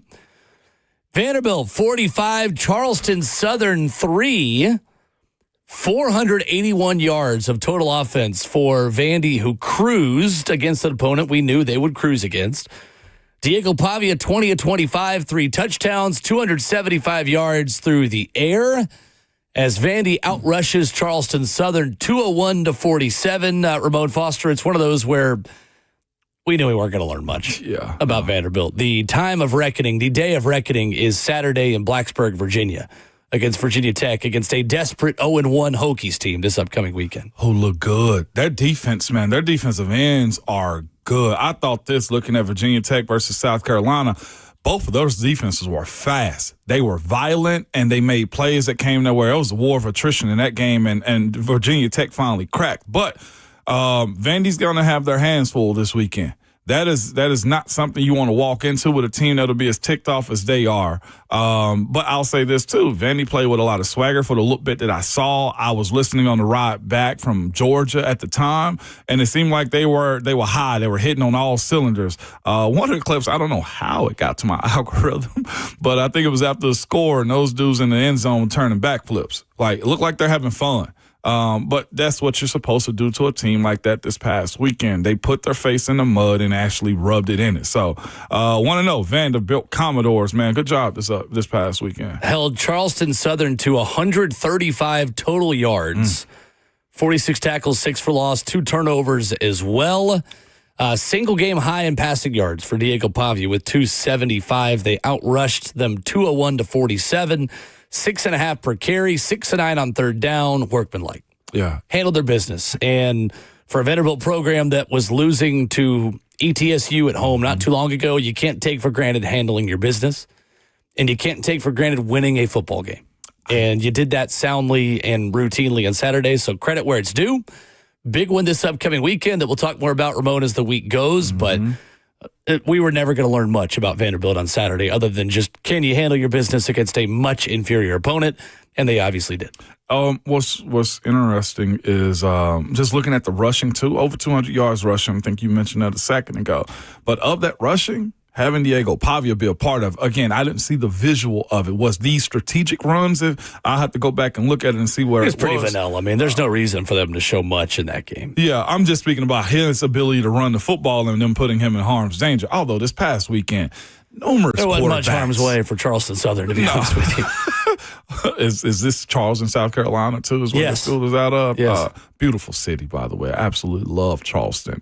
It's one of the best things coming out of there. It's just a city in general. But they didn't play with their food, as you said. Absolutely locked them down. Defensively, 3 points only given up by Vandy. We know where Clark Lee and his defense is. He's always going to be top of the list for him. Congratulations to the Governors of Austin Peay. 34-14 over Middle Tennessee on Saturday. The second time in Austin Peay history, and the first since Kansas State in 1987, that Austin Peay took down an FBS opponent. They dominated MTSU on Saturday. Head coach Jeff Ferris is actually going to join us in a little over an hour coming up at 9 a.m. I know he is pumped up. I would be too. Austin Peay looks like a threat in FCS. Ramon, they outgained MTSU in this game 341-153. MTSU did not complete a third down. 0 for 12. What? On third down in this game. Austin Peay's defense held MTSU to 100 yards of total offense in the first half. Their quarterback, Nick Vadiato, started the game 1 for 11 before a late second quarter scoring drive. We knew when we had Coach Ferris in. He felt good. You could feel the momentum around his comments with us and that program, and woof. My goodness. He felt good. They got after him. I'm telling y'all, keep an eye out on Coach Ferris, man. But again, Austin Peay is one of those schools where they got transfers coming in. Guys that he said this to us, they come back home or they're looking for more opportunities. He's not upset at what the transfer portal is to his squad and what it can mean for his team. His job is to continue to fight that, develop those dudes, and put a product out there like this. 34-14 is there's nothing to turn your nose up at, man. And again, the other side of this, too, for MTSU or Middle Tennessee is Nick Vadiato is a seasoned vet. He's been there for a few years. So for him and that Austin Peay defense to have him start the game off 1 for 11, you got your stuff together is what I'm saying. And you mentioned the local guys that have come home. Former Ravenwood quarterback Chris Parson, excellent in this game. And Ellis, Hendersonville. We call Terrific. his game, 6 tackles, 3 PBUs. Yep. TJ Cox, one of 5 Govs with a sack. He had 1.5. They were all over MTSU on Saturday night. So Jeff Ferris going to join us at 9 o'clock, and that's something we want to do more of, Ramon, this season when there are local teams and coaches that have big wins. We're going to have them on. And Coach Ferris definitely deserves a spotlight this morning. They were outstanding. I was watching that score and kind of following that game like, oh, my gosh. Like some of those stats, some of the numbers, really strong for Austin Peay. And I think if you're a Middle fan, concerning. Yeah, no to doubt start the about season. It. And also, too, Ellis on the defensive side of the ball with a TFL, 6 tackles and everything, man. It's cool seeing that because, again, we saw that young man in high school, and for him to be with 3 pass deflections and them to run down on Middle Tennessee, that's a tough look right there. 615-737-1045 is our number. We stream the show live for you on 1045 The Zone TV. Coming up, we will talk some Titans in hour 3 as a Titans game week has arrived at last. But when we come back, we'll reset the headlines of the morning. Ramon's biggest takeaway from Tennessee and Syracuse, plus concern levels for the state of Alabama football. Coming up next.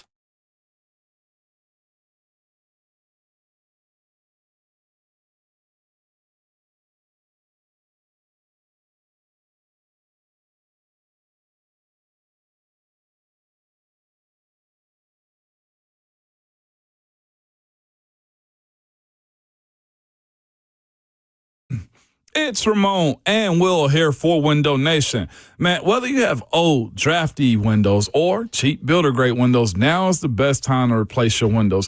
Protect your home ahead of the fall and winter weather, man. Get replacement windows for your house from Window Nation. Get their top-quality, energy-efficient windows from a trusted company, all at a reasonable price, too. And Window Nation knows replacing windows is an investment. But here's the thing. Will's gonna tell you how they want to make it affordable to you. That's right, Ramon. Window Nation has a great offer for the people. Save big this month. Buy 2 windows and you'll get 2 for free.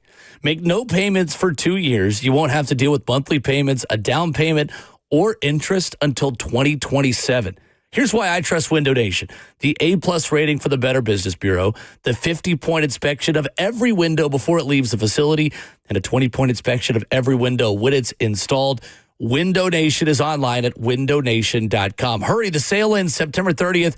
Buy 2 windows, get 2 free. Don't miss out. Give them a call, 866-90NATION, or head online to windownation.com.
It is 8 a.m.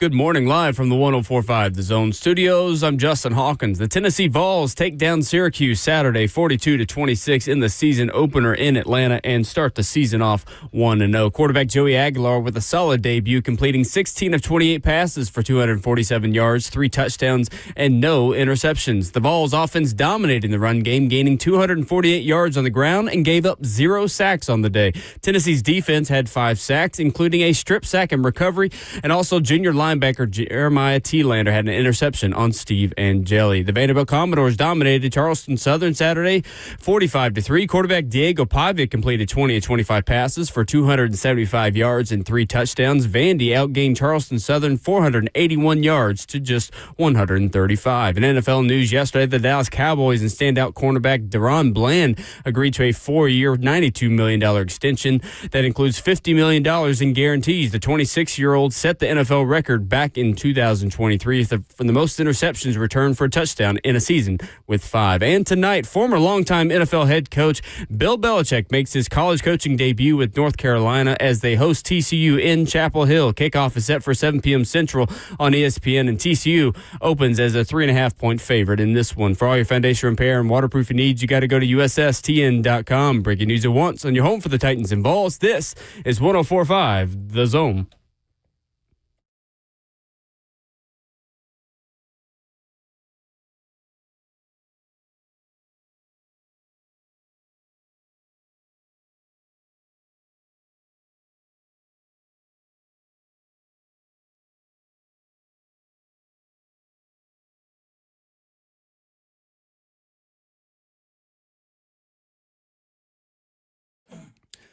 Hour number 3 of the program getting started on this Monday, Labor Day morning. Reacting to week 1 of college football, Ramon and Will is fueled by Scooter's Coffee. Visit a locally owned location near you in Rivergate, Smyrna, Brentwood, White House, or Mount Juliet. Amazing people, amazing drinks, amazingly fast. 615-737-1045 is our number.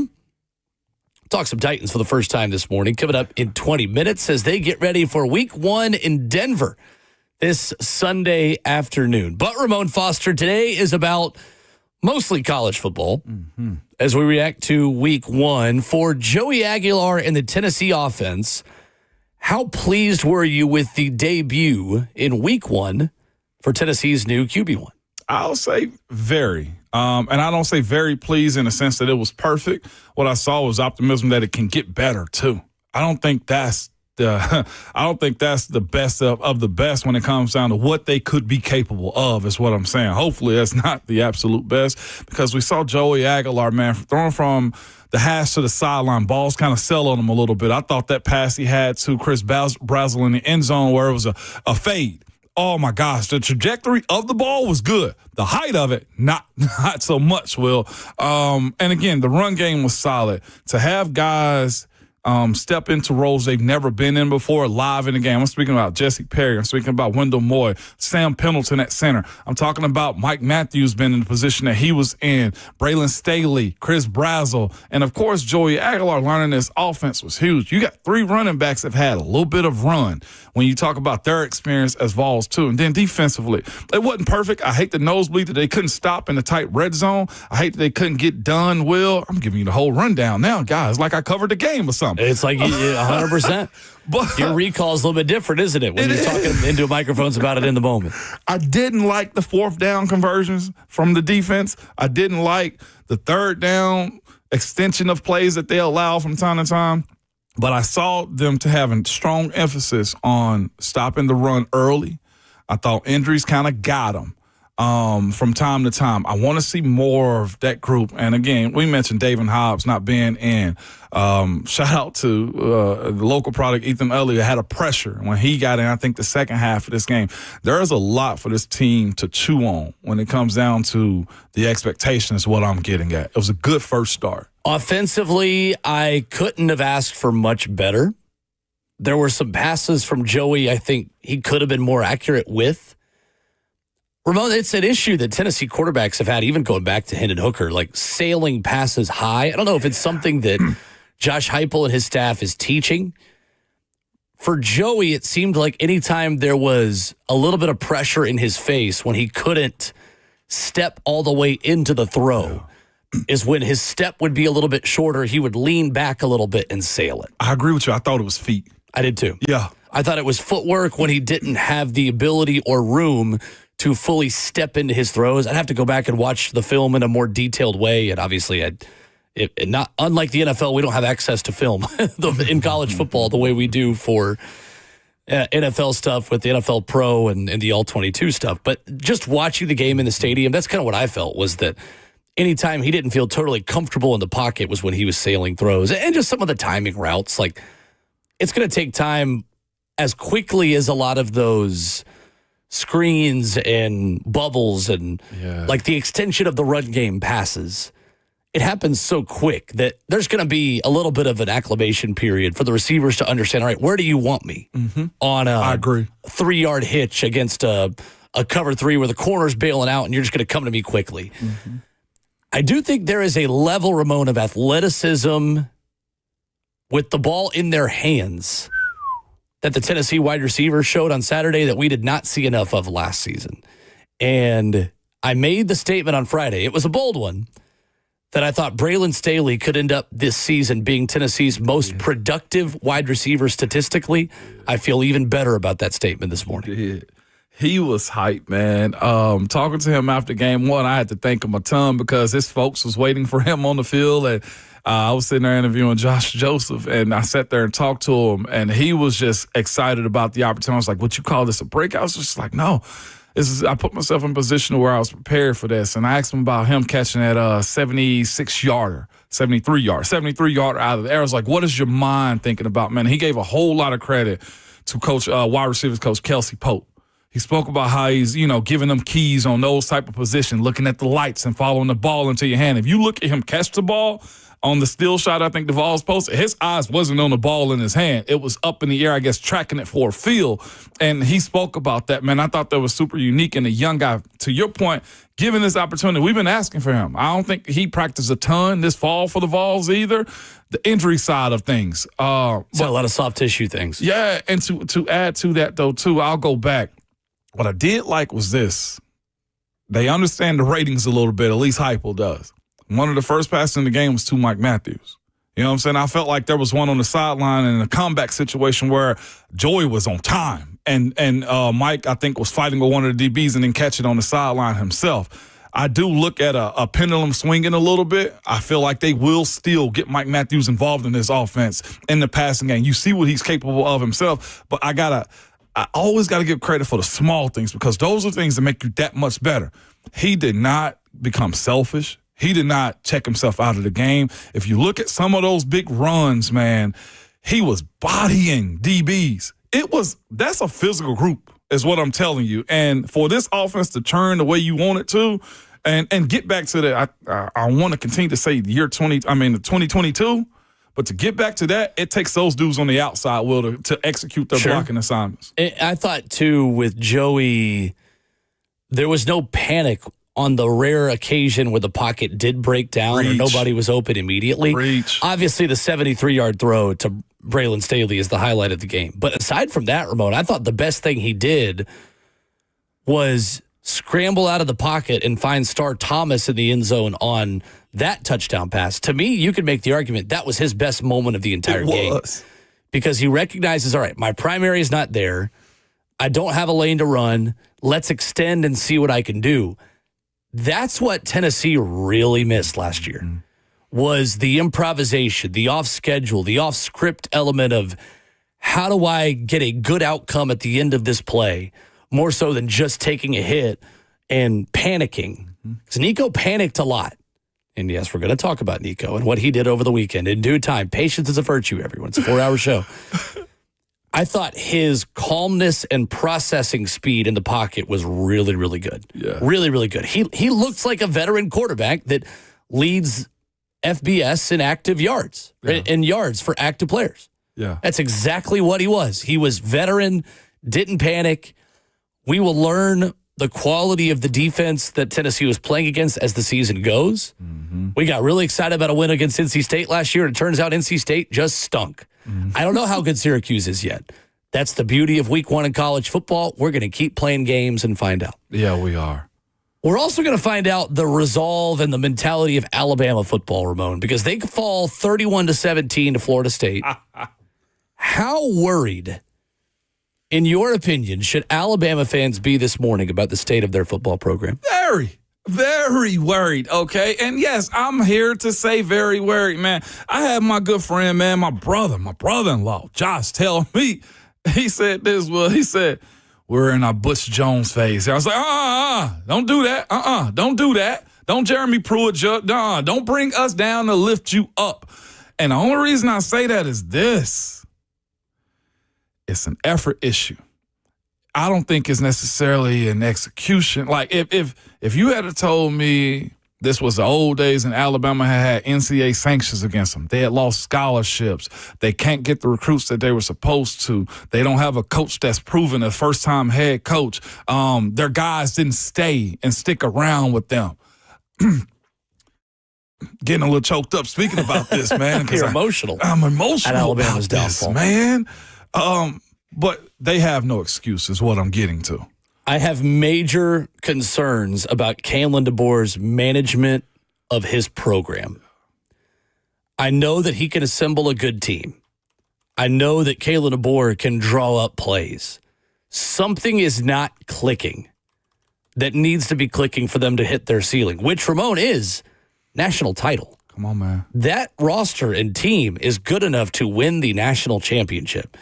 And you have enough time now with the transfer portal, with the war chest that he has, with the talent that he inherited from Nick Saban. There is no excuse at all to lose to Florida State as a 14-point favorite. Mm-hmm. There's just no excuse. Mm-hmm. And Tennessee in year 2, Ramon, of Josh Heupel went to the Orange Bowl and went 10-2. Come on. Nick Saban was competing for a national title in year 2. Kirby Smart was going to a national title at the beginning of his tenure as the head coach at Georgia. Kalen DeBoer has now lost to Florida State as a 2-touchdown favorite and now has his 4th loss as the Alabama head coach against unranked teams. That is a big, big, big concern. Now, season is not over by any stretch of the imagination, and Alabama is still talented enough to meet all of their goals. Alabama famously, Ramon, still 0-0, still undefeated in conference play. So this could be the wake-up call that team needs. Mm-hmm. But the fact that we are talking about effort issues in week 1 at Alabama, these are problems that bad programs have. These aren't problems that Alabama is supposed to be having. And a lot of guys came back to Alabama who could have gone pro. That's been our narrative of the offseason about them, isn't it? Hey, Kalen DeBoer's got his guys in there. Kalen DeBoer is implementing his culture. Mm-hmm. Kalen DeBoer doesn't have to change the way he talks to his team and his players just to keep guys. Now he's all right with weeding those guys out who just wanted to be Saban guys. He's got more of his guys. Come on, Will. I'm seeing the same old Alabama from 2024, the same team that lost to Vandy and lost at a bad Oklahoma team. Come on. And that is a major concern for the both short and long-term health of Alabama football. And to add to that, I wanted to reiterate what you just said. To end the season with an L to Michigan, we just said, oh, that's the bowl season. Yeah, right. Yeah, we kind of just forgot that even happened. Yeah, and then you didn't let that sting hit you whenever you go to when you go to Florida State for the first game of the week. Now, Will, to your point, and I know we got to go up on it. We got people on the call on the lines too. But here's the other side of it. You mentioned Vandy. You mentioned the Vols. We got to talk about Oklahoma. You mentioned Michigan. And then you also throw Florida State in there. Nick ain't ever lost that many games ever in his career to even get to this point. Other than year conversation. 1. We in year 2 now. Exactly right. And we speak about recruits and blue chippers and stuff like that. The cupboard is full, is what we're getting at.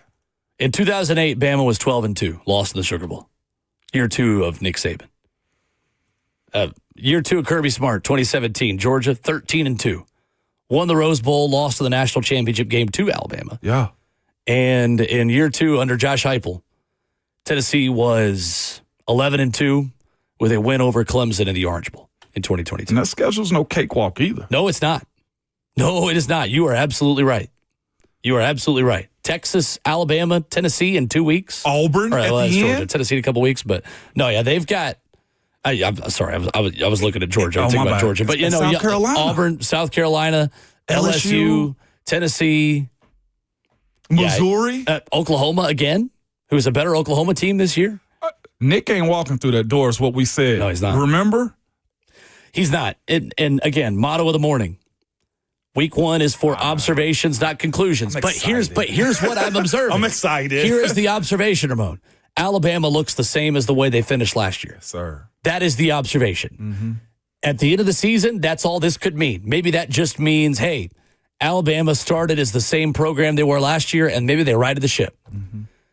But even that just being the case is a major concern for the future of Alabama football under Kalen DeBoer. The fact that they could even start the season the way they finished last year with all the momentum around that program is a major red flag. 615-737-1045, your phone calls, plus some thoughts on the Titans heading into a game week coming up next.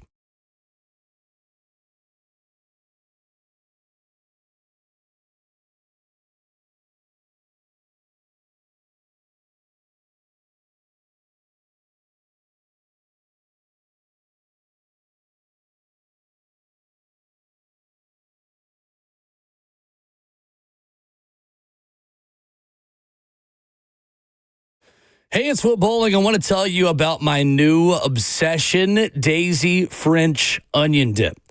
Made it through the first weekend of the football season. Tonight, still football on as well. Plenty of time to get the chips back out. Those bags that we've rolled up. There's plenty of chips left to go with our Daisy French onion dip for tonight's game. One of my guilty pleasures during the season, guys, is I love a chip and a dip, a wings in a dip, the veggies a little bit. We got to mix in some celery, some carrots every now and then as well. No matter what you are dipping, you got to be dipping it in Daisy French onion dip. Daisy's come out with this delicious dip that has real herbs and spices, other ingredients you'd find in your own kitchen. It's as delicious as a homemade dip.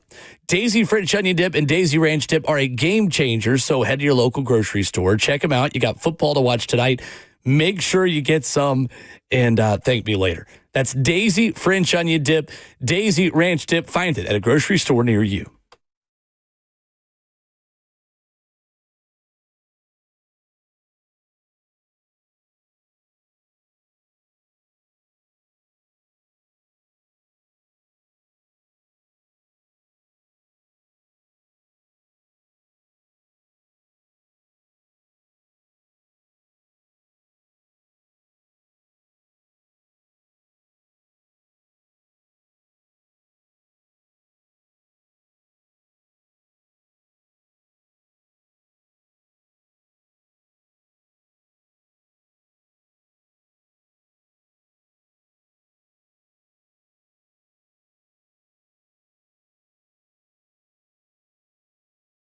I love living in Middle Tennessee. We've got great restaurants, entertainment, sports, and one of the nation's top Ford dealers right here in our backyard.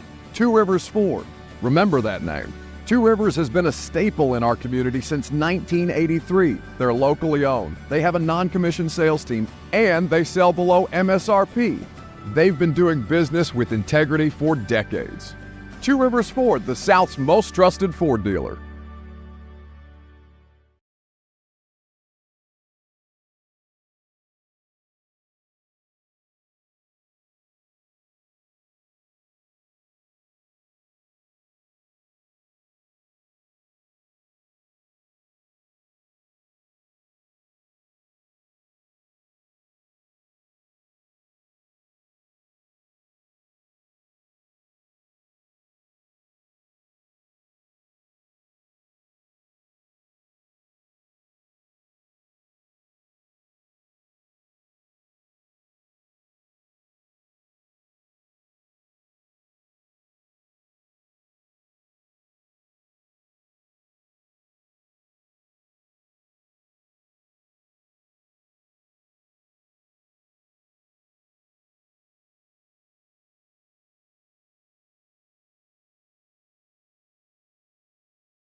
Ramona Will, 104.5 The Zone is fueled by Scooter's Coffee on this Labor Day morning. If you are listening to the sounds of our voices driving around, yes, we are live. In studio, stream it live at 104.5 The Zone TV, Facebook Live, YouTube, Twitter, or Twitch. You can see our beautiful faces for radio live talking into cameras to prove that we are live this morning. Yeah. This Always. is my real voice. That's right. That's absolutely right. I feel a lot better today, Ramon, coming to work than I did the first time I hosted a show in the morning on 104.5 The Zone. Mm-hmm. You know when that was? It was on Labor Day exactly 6 years ago. Oh. The Monday after Tennessee lost to Georgia State. So we're a lot happier today than 6 years ago. There we are. There we are, my brother. When I was with Buck Rising and our good friend Julius Schaefer that morning. Vibes have changed quite a bit over the last 6 years. Yes, they have. Quite a bit. Heck, over the last year or so. I mean, goodness. Going to talk some Titans this morning and talk about Titans and Broncos. But first, we'll catch up on some phone calls. Cousin P is first up this morning. What's up, Cousin P? Good morning, gentlemen. It's been a minute. It has. So, hey, I just want to, talk a little bit about the Vols game and just Vols fans in general. You guys know I'm a diehard Titans fan, but with college, man, I just enjoy watching it. Don't have a college team. I enjoy watching college football. So I, living in Tennessee, naturally have a lot of Vols fans, for friends. Mm-hmm. So I saw a lot of hate for Nico, over social media, and I really don't understand it. I get that he left Tennessee and wanted more money and went to UCLA, but to me, that's where it should stop. Wishing that some kid, and I say kid, and I use that very strongly, wishing that kid's downfall, man, I just don't understand that, And I really do believe with Nico that it was a lot of outside influences that kind of made that decision for him versus, him actually wanting to leave. The kid looked like he probably wanted to stay. And if it would have been any other way outside of, the NILs, I think he would have. So, Vols fans, if you're listening, he already left, guys. He's gone. Just give him a break, man. He plays football for another team now. Wish him well, and then continue winning football games just like he did against Syracuse. And I'll hang up and listen, guys. Go Titans, baby. I'd love to have a longer conversation with you, P, on that one. I would absolutely love to just sit back and talk slow with you. Hit me. Go for it. On that one. P, you are a competitor. You are very, very intelligent in your takes that you give us in sports. Whenever you call in, I love to see Cousin P show up on the call monitor over here, just so you know. Well, here's the other side of sports, so too. We got to remove. This is a competition. There is an allegiance to the teams that you support, right or wrong, and how this has unfolded. When you go to the other side, we can wish you well. But at times where you were scorned, you were done bad, you feel like decisions were made good or right or wrong, right? And Tennessee probably played a part in this too. I'm not going to remove the University of Tennessee football program from this or the NIL or whatever the case may have been. But when you see the national narrative that was created about, hey, you guys are going to suck because of this. Hey, you should have just paid them. Hey, the offense is gimmicky. Hey, you guys suck as a fan base. Hey, you're going to be so much worse without him, and he's going to elevate his squad. No, there's an element of step on their necks in sports. This is where, to me, I was having this conversation with my wife about this weekend. I was like, no, absolutely not. When you do this in sports and you have to show and prove, that's the one thing about sports I will always say. Whatever you say you're going to do, we need to see that. We got to show that. If you're telling me that Tennessee isn't the place for you and you're going to make another place that much better, show me. That's what we have wins and losses for. That's why we have box scores for. That's why we're able to view these things on television. I'm with you. I'm not personally going to attack him in any kind of way. But what I will say on Saturday night, I was tired. I was sore from just being up all day and driving back and having to stay focused in. But I watched that one 100% because I needed to see what everybody else said we were going to lose, and we did not. Sports is, without having it be personal, it can get nasty. And I'm with this, okay, when it comes down to how you defend the school that you either love, cheer, or are a part of. I'm not for, hey, the sympathy side of let it be. Absolutely not. If you get me, I'm going to get you twice. I'm going to choose me 10 times out of 10 over you in these type of situations. Nico Iamaleava quit on his team. Don't blame the fans, or we quit on him too. It's that simple. And with the PR spin that his camp tried to do last week, Ramon, where CBS's John Talty writes a piece saying, Nico and his camp wanted more help, wanted a better offensive line to protect him. There was frustration over a wide receivers room that was now without Brew McCoy and Dante Thornton. When our offensive line gives up 0 sacks, when Tennessee's offense looks functional again because the quarterback can actually hit deep balls, and when you look like trash again with the same overthrows, the same high throws, you're taking sacks, you're missing guys in the red zone, you throw a pick, that's not our problem. That's not our problem. That's a you problem. I don't blame a single Tennessee fan for spiking the football all over Nick and Nico Iamaleava. And notice the order I said that in. Over Nick first and then Nico Iamaleava. They made their bed. Now go lay in it. Mm-hmm.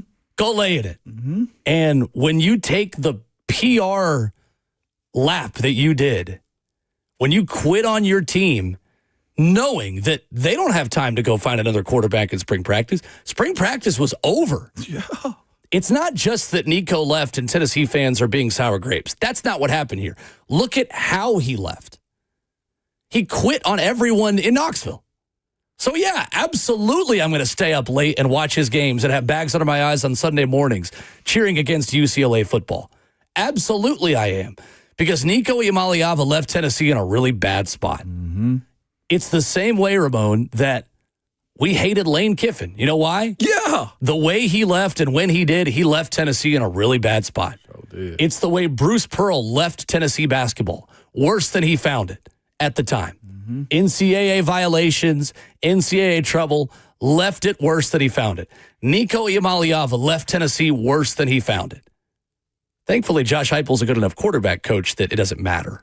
And clearly, Joey Aguilar, I think we lucked into a better fit for the Tennessee system. We were going to get into this in hour 4. We'll go ahead and just do it now. But I thought the Nico stuff was totally fair from Vols fans. Some of the personal stuff, whatever. Like, yeah, I ain't with the personal. You don't attack the person, but the player, it's fair game, man. He wanted a better situation. Who was in the better situation on Saturday? Tennessee or UCLA? The other side of that, though, too, because it was waiting. Joel Klatt was waiting. There's numerous people that was hating. Pete Nichols, I'm sure, was waiting on the other side of this thing, too. Because if the Vols had gone out and looked incompetent and had have lost on Saturday, and Pete, the only reason I bring this up is if the Vols had looked incompetent and the quarterback had 3 turnovers and they had a loss to Syracuse, who did fight, it would have been a whole lot different. Well, 100%. And let's not forget the way Nick Iamaleava treated Pete Nakos of On 3 on their way out. Called him a B word that we can't say on the show. Called him a mother dog. Yeah. I mean, like, we don't have to like these people. Nick Iamaleava can get some personal shots because that guy's an adult who should know better. And he's the biggest child in the room of the Iamaleava family for the way he's acted. Yeah. Commenter on YouTube is a Georgia fan, says, no way I'm giving that much energy to Carson Beck, but hey, Georgia fan, when did Carson Beck transfer? Come on. When did Carson Beck transfer? Yeah. January the 10th. Mm-hmm. We're not talking about the same thing. Not everything's about you. Oh. This is a unique circumstance. It was. The way Nico left Tennessee, he didn't show up to practice, and he got what he deserved. When you have transactional relationships that are built on just that, transactions, this is what you get. Mm-hmm. This is what you get. 100%. Anyway, don't compare Carson Beck and Nico. It's not the same thing. No, that ain't even a one. Not the same thing at all. That young man allegedly got $4.5 million to go to Miami. Like that is a different conversation right there. That ain't 1-1 right there. So you can't mention that. And besides, I think Georgia coaches wanted him out more than he wanted to stay. So from what I could tell about the situation, not the same situation at all. Georgia had time to plan with Gunnar Stockton. Tennessee didn't. Tennessee went and got Joey Aguilar with no spring practice and still almost put up 50. Left him with non-starter and Jake Merklinger and a true freshman in George McIntyre who needs development. These are 2 totally different situations right here. Micah Nolensville next up, 615-737-1045. What's up, Micah? Hey, well, first, I got to chime in on that real quick. Nico did this to himself. I mean, he was kind of asking for it with that, and that's my take on that. But I think, honestly, that Joey Aguilar and Tennessee's offense, it's an easy-read offense, but it also comes with improvising. And I think Tennessee, their offense runs best with a veteran QB. You watch Hendon Hooker play with them. You watch Joey Aguilar play with them. Guys that can make the 1-2 easy read, that are fairly accurate, and then can also improvise when needed. Hendon Hooker, he would go off script. He would scramble when needed. You kind of saw that from Joey Aguilar. And then finally, the ability to hit that deep ball. And that's something that Nico could not, do last year, could not get in rhythm. And I think that's what you need from a quarterback. And I think, honestly, Tennessee's off. I'm not saying we should stop recruiting, obviously, QBs, but Tennessee's offense seems to run better when we have a veteran QB looking to improvise when needed. Thank you, Mike. Appreciate the call. As one of the things I liked the most about Joey on Saturday was his ability off script to make a play. Yeah. And not just take a sack or not just take a hit. We talked about that a little bit, too. Like, his ability to use his legs is going to be crucial. When you look at Hendon Hooker's ability or inability to run at times, he looked like a baby deer at times running the football, but he knew when to escape. He knew when to extend the plays, and that's something I feel like Joey did well this past weekend. And, again, I hate when quarterbacks do this, any quarterback. It don't matter. But the toughness that he had as far as running to get the extra yardage from time to time, I'd much rather be a slide than a shoulder first, because you can get hit in those moments. You give yourself up. That's a different conversation. Actually, talking to him after the game, he's a bigger prospect than I thought, too. Joey, he's not a small guy. Yep. He's a big dude. He is. Gunslinger. It was fun. Pete, thank you, man, for that segment. And we, again, I'll echo what you said. We love Cousin P. He's one of our favorites. Yeah, absolutely. And, I don't agree with him on that one. But he also acknowledged that college football isn't his thing. There's a different I don't want to say it's a different passion, because there are some very passionate Titans fans, Steelers fans, Tampa Bay. It's a lot of passionate fans. But I think sometimes the college world is its own little world at times, too, on how you discuss and defend it. Well, and two, I don't feel bad for Nico. I really don't. I mean, no. I kind of did at the beginning of all this, but clearly, when you make that much money, like it or not, you choose to accept that check. You're an adult. Yeah. And that expectation. No, 100%. And that's not totally fair, but tough. That's college football. That's also life. Yeah, it is. You were making $8 million at Tennessee. You went and asked for more. Sometimes what goes around comes around, and you got what you deserved. I don't think we got to be able to walk and chew gum at the same time as Tennessee fans. To be able to say, yeah, we've moved on. Comment in the chat says, move on, next man up. That's why you recruit. Yeah, we moved on to a 45-point performance against Syracuse. But also, we got cable. Yeah, we do. We got the ESPN app. We got, can we not still watch football and cheer against a guy that made a lot of promises that we're seeing he can't keep? Yeah, of course. And I'm going to keep doing it. Mm-hmm. I mean, it's just, I don't blame any Tennessee fan who was grinning ear to ear at 1 a.m. watching Nico Iamaleava make the same mistakes after he and his camp told you all last week and all offseason that he left because he wanted more from Tennessee. Well, buddy, how about we get more from you? Mm-hmm. We didn't get anything more. We got the same exact crap. We saw the same old things. We saw tape at UCLA. Flashes of NFL throws, of NFL moments, of big-time plays, mixed with a lot of overthrows and a lot of sacks and hits that you don't have to take. One commenter also says wide receivers look good, not Aguilar. One makes the other, though, too. You got to kind of give it to it. I get it. Who makes who? Is it a runner? I mean, is the quarterback makes the wide receiver? It can be both, because here's the other part of it. Carson Beck and that catch that he had at the line of scrimmage from his wide receiver. Again, the ball was in the vicinity. He made the play, but you know what happens? That's still a completion for Carson Beck. Right? It's okay to give credit to guys that work together. That's a part of the job, too. Those guys are supposed to go up and get it. I was listening to my teammate, Jason Swain, speaking about one of the catches that Mike Matthews should have made on the sidelines. He got to go up and get that one. There is that component of you also have to make plays, too. Again, it wasn't perfect with what Joey Aguilar did this past weekend. But if you watch this team and this offense and how it's kind of been in some ebb and some flow, depending upon who was at quarterback, I think there was more ebb than flow when it came down to Joe Milton last year. When you look at game one, and it's only 1 week, and it could be a totally different story against ETSU this upcoming weekend. But the product that was put out there on Saturday in Atlanta from the Vols was, this looks good. As opposed to, who was it last year the Vols had to play? I mean, the overthrows weren't as much this past weekend. He gave his guys opportunities to make plays, and that's what you're looking for from your quarterback in this offense. 615-737-1045 is our number. We can tell you 1045 The Zone is teaming up with the Tennessee Titans to throw a free block party at the immersive new Nissan Stadium Experience Center Titans House in Germantown. We will be out there tomorrow. We are going to have J.C. Latham on the show, some other Titans-centric stuff and guests. Stop by anytime. Tomorrow, 8 a.m.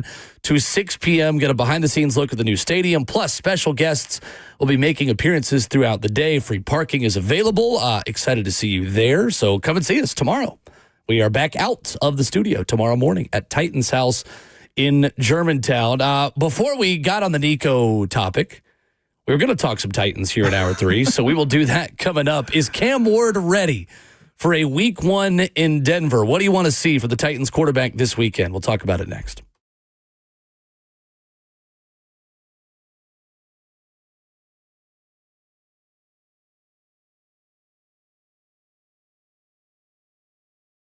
It's Ramon Foster for Medical House Calls, man. That's exactly what they do, and that is the website you need to go to, medicalhousecalls.com, man. 7 days a week, Monday through Sunday, 7 a.m. to 8 p.m. Same-day appointments are available or next day guaranteed, too. You can go to that website I just told you or call the number 615-838-2375. You can also text it, too. But, again, everything from primary care to urgent care to IV therapy to medical weight loss, they can do that for you. One of the best things about it, man, is you can book your visit at your time, at your leisure, at your place. Again, I know a lot of people have busy schedules. You just don't have time to do the simple things like getting checked out. You know you got this cough or this cold or this illness that you got to get taken care of, and you don't have the time. Well, have Medical House Calls come to your house, man. They can bring back the concierge to medicine where you're not waiting in germ-filled urgent care rooms and appointments that don't fit your schedule. They will absolutely do whatever you need, whether you need in-home labs, whether you just need a test, whether you need an IV therapist. I just told you from a crazy weekend that you just experienced and you need a bounce back. They can get you the IV from that. You can also fight flu, or you can get some performance-enhancing cocktails. Their nurses will come to your door and administer IVs to help you get better. Or if you also just need some prescriptions, they will do that. Again, the website is medicalhousecalls.com, 7 days a week, and you can call or text this number, 615-838-2375, Medical House Calls. Are you trapped in a high-rate mortgage, watching your hard-earned money vanish every month? Stop. Right now at Loan Pronto, they are delivering the lowest mortgage rates in 3 years. Hey, it's Will Bolding. Loan Pronto's rate reduction home loan program is a streamlined, low-cost way to slash your house payments by hundreds of dollars a month. Lock in a fixed rate as low as 4.99% APR and close in as little as 2 weeks. No appraisal needed in most cases, and here's the kicker. You can skip your next 2 house payments entirely. Don't wait. Rates this low won't last. Call Loan Pronto now for your free, no-obligation quote. Loan Pronto is amazing. Just imagine lower payments, more money in your pocket, and a fresh start with a better mortgage. Call 615-499-5780 or visit loanpronto.com to lock in your new low rate and skip those next 2 payments. Don't let high rates hold you back. Call 615-499-5780 or go to loanpronto.com right now. Equal housing lender, NMLS 1661781, subject to lender approval, NMLS consumeraccess.org. It's Ramon Foster for All American Pest Control. Good people, man, they service my house, and we've had absolutely no issues. If we do have something that pop up, guess what? We'll just reach out to them, and they're out there quickly to fix what's going on. I had a little wasp nest that was around my pergola on the outside of my house. Call them instantly. Come over, fix it, sealed it.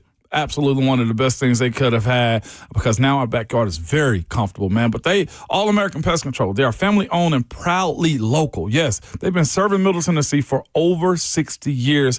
But here's the other part, y'all, you got to be notified about. Fall. Yeah, the pests are here, from stink bugs to box elder, Asian lady beetles trying to invade your home every single fall. They're trying to get in and get warm, too. Don't wait till they're crawling on your walls or freaking out your kids or wife. Go ahead now with their Complete Care Max program, man, where you can bundle mosquito control, pest control, yard treatments, termite protection with Centricon. They service 8 times a year, plus free reservice if a pest gets back in the house on that plan. Or you can mix and match to build a protection plan that works for your home. No hidden fees, no pushy sales. Just a peace of mind, man, is what they do. Again, All American Pest Control is some of the best to do it. And again, I'll say it again because they're just that well. All American Pest Control. But you can visit their website at yuckbugs.com. Again, the website to get in contact with them is yuckbugs.com.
Ramona Will, 104.5 The Zone is fueled by Scooters Coffee. Wrapping up hour number 3. Austin Peay head coach Jeff Ferris going to stop by in 15 minutes. Huge win for him and the Govs of Austin Peay on Saturday against Middle Tennessee. We'll talk about that coming up at the top of the hour. Ramon Foster, it is a game week for the Tennessee Titans. Mm-hmm. We made it. Titans and Broncos Sunday, 6 days away. Is Cam Ward ready? Biggest question of the week, right? Yeah, it is. Is Cam ready for what the Denver defense is getting ready to throw at him? Best answer I can give you is we're going to see. I think with how they've taken him along in this process, we spoke about a little bit earlier, this is not a one-to-one comparison whatsoever. We spoke about the way Arch Manning was, how we think he was prepared to go into Ohio State's field, like that they do enough. Are they asking a lot of him? I think with what we've seen all of training camp from the Tennessee Titans and Cam Ward, we've seen them in the spring slow walk him to where he was just finding what was in front of him, taking what was there, and they gave legs to that offense that allow him to understand each level of it. If he can take those teachings right there, Will, and say, you know what, I'm on the road. This is my first start. This is a really good team. They got a seasoned coach as their head coach, and Sean Payton. I think he'll end up being fine. I don't know if that's going to turn into a win and loss, but what we did see is they went 100 level, Will, to I feel like 300 level with how training camp ended. Yep. It's the $1 million question we're going to get an answer to on Sunday. Mm-hmm. Somebody tweeted at us this morning to Ramon and said, are you guys going to have the same conversation you had about Arch Manning, about Cam Ward if he struggles Sunday? No. Different situations. Mm-hmm. Not as much as expected of Cam Ward as what was expected of Arch Manning on Saturday for the Texas Longhorns. So to compare, again, different situations. Yeah, one level to the other. Like if we're talking about, if we can separate the leagues, like the Titans roster in the NFL isn't what the Texas Longhorns roster 100%. Is in college football. 100%. That's the difference right there. 100%. I think for Cam, I'm really interested to see how much of the keys he gets, how ready Brian Callahan and Nick Holtz feel like he is for 200 to 300 level concepts. Mm-hmm. How much do they trust him to go win them the game? I don't know. I still think this has got to be a big Tony Pollard game. We'll dive more into the matchup starting tomorrow. And again, we're out at Titans House at the block party the Titans are throwing in Germantown tomorrow. So excited to be over there. But I think a lot of it, Ramon, depends on how clean his pocket is. I mean, Denver is outstanding at getting pressure on the quarterback. Third best pressure rate in the NFL last season against a Titans offensive line that was 31st in pressure rate allowed. Now, granted, it's not the same offensive line as last year, but the way all those pieces get put together is a really, really big deal for Cam Ward's debut. That defense is going to confuse and frustrate him. Mm-hmm. Just go ahead and have that expectation, but how complex, how much of the playbook is open to Cam in game one, I think is the fascinating thing. I agree. And here's the other part of it, too. You not only have a veteran head coach, but Vance Joseph is a play caller. That guy knows how to dial it up, and he's had weeks now to prepare for a rookie quarterback. And we speak about this. We had Coach Mack on, and he spoke about, like, you lick your chops when you got a rookie coming into your stadium on your land, and you want to embarrass him. So, to your point, I don't think it's I do think the guys up front protecting him and keeping him upright mean a lot. But the disguises that he's going to see that he hadn't seen from the Denver Broncos, because nobody knows what the tape is going to look like. Nobody understands what the tendencies of the Denver Broncos are going into this game this upcoming weekend. You are seeing adjust. I think the biggest part is how does Cam adjust to what they show him the first time around versus this next time around? Because I don't think even Denver can overdo it. I think they're going to say line him up, confuse him, and then try to figure out if he can adjust later. That's where I want to see. And then, of course, if I'm Vance Joseph, I'm trying to take away Calvin Ridley. What does he do in those moments? Will you have Chig step up? Will you have Tyler Lockett step up? Can Cam rely on those guys in those moments to make those plays, too, if Calvin is taken away? Because there is a monster on the other side of the ball by the name of Surtain. Yes. One of many monsters in that secondary. That's what I'm saying. Like, this is what a game to open up with as a rookie quarterback. I mean, I think if you're picking any game on the schedule, this is one of the last ones, if you're the Titans, you'd like to have to start the season. Mm-hmm. Yep, it is. No doubt. Well, here, I don't know if it's good or bad to have them first because they got some stuff they got to wrinkle. Yeah, they got some stuff they got to figure out also. I mean, Bo Nix ended the season well last year, but, I mean, they got some adjustments that they got to make too. So, first game, it was hard watching tape in the first game of the season because I don't know what you've done in the offseason. The tweaks that your team has done into the offseason too is mind-boggling. That's why I say, like, how good can guys adjust themselves and make corrections? Like, we mentioned the halftime adjustments and stuff like that. The in-game adjustments, like after the first two series, are just as important as what happened at halftime, too. So I kind of want to see what this look. It's so much, man, that goes into that first game and nothing at the same time because what do I got to rely on?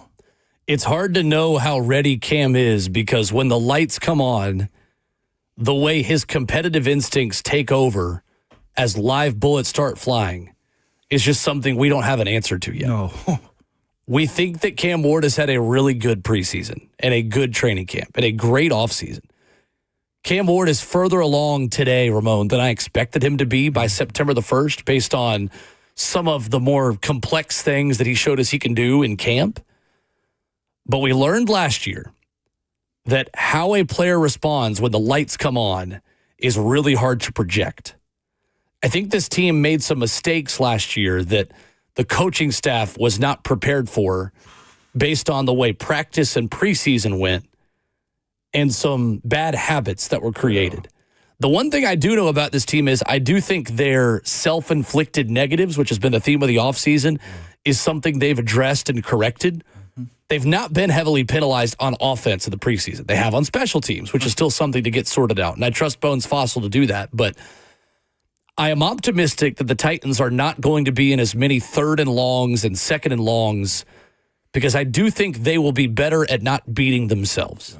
That's where I begin to say, I think Cam Ward of this offense is ready to raise their floor because I don't think they are going to, A, have as many negative plays in terms of sacks, or be as penalized, at least I think, as they were last year.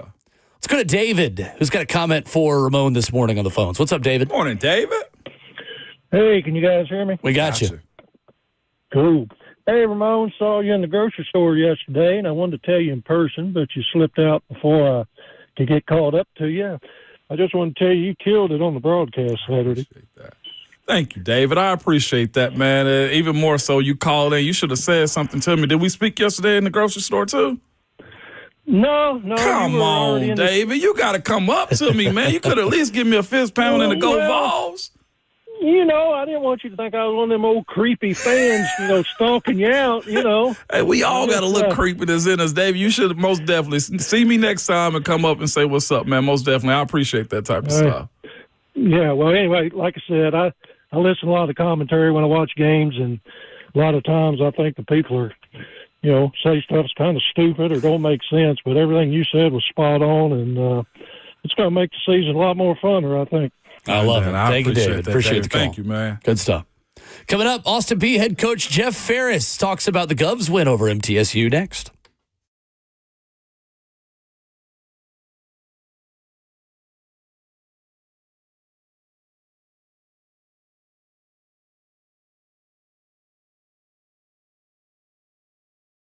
It's Ramon Foster for Jewel Roofing and Exteriors, man. Here's the thing about it. If you're worried about affording Jewel Roofing on a new roof, well, I'm here to tell you, man, they are a local, licensed Nashville team. They provide clear estimates with no surprise fees and offer flexible finance options also, man. So you can get the roof work you need without the delay. Builders and homeowners trust them, and you can too, man. I myself trust them is what I'm telling you, man. Robbie, got to call you back, man. I was busy when you hit me the other day, but I'm here to tell you this, man. They're a family-owned Middle Tennessee company that's been serving from Clarksville to Murfreesboro for over 25 years. They stand out by building relationships and earning trust through referrals, never through high-pressure tactics, door knocking, or storm chasing. And here's the thing about it. If you don't need any work, they won't do any work simply because they don't want to just take your money like some of those other storm-chasing companies do, man. So, for a roofer that you can count on, call the company that I personally trust at 615-868-9999 or visit jewelroofing.com. That's Jewel Roofing with 2 L's.com.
It is 8:59. Good morning, live from the 104.5 The Zone Studios. Happy Labor Day. I'm Justin Hawkins. The Tennessee Vols take down Syracuse Saturday, 42-26 in the season opener in Atlanta and start the season 1-0. Quarterback Joey Aguilar with a solid debut, completing 16 of 28 passes for 247 yards and 3 touchdowns with 0 interceptions. The Vols offense dominating the run game, gaining 248 yards on the ground and gave up 0 sacks. Tennessee's defense had 5 sacks on the day, including a strip sack and recovery, and junior linebacker Jeremiah Thielander with an interception on quarterback Steve Angeli. Some other scores in college football over the weekend with top 10 upsets. Number 1, Texas falls to number 3, Ohio State and Columbus 14-7. Number 8, Alabama losing to unranked Florida State 31-17 in Tallahassee. Number 9, LSU upsets number 4, Clemson 17-10 at Memorial Stadium. And number 10, Miami takes down number 6, Notre Dame in Miami 27-24. Tonight, former longtime NFL head coach Bill Belichick makes his college coaching debut with North Carolina as they host TCU in Chapel Hill. Kickoff is set for 7 p.m. Central on ESPN, and TCU is the 3.5-point favorite in this one. For all your foundation repair and waterproofing needs, you got to go to USSTN.com. Breaking news at once on your home for the Titans and Vols. This is 104.5 The Zone.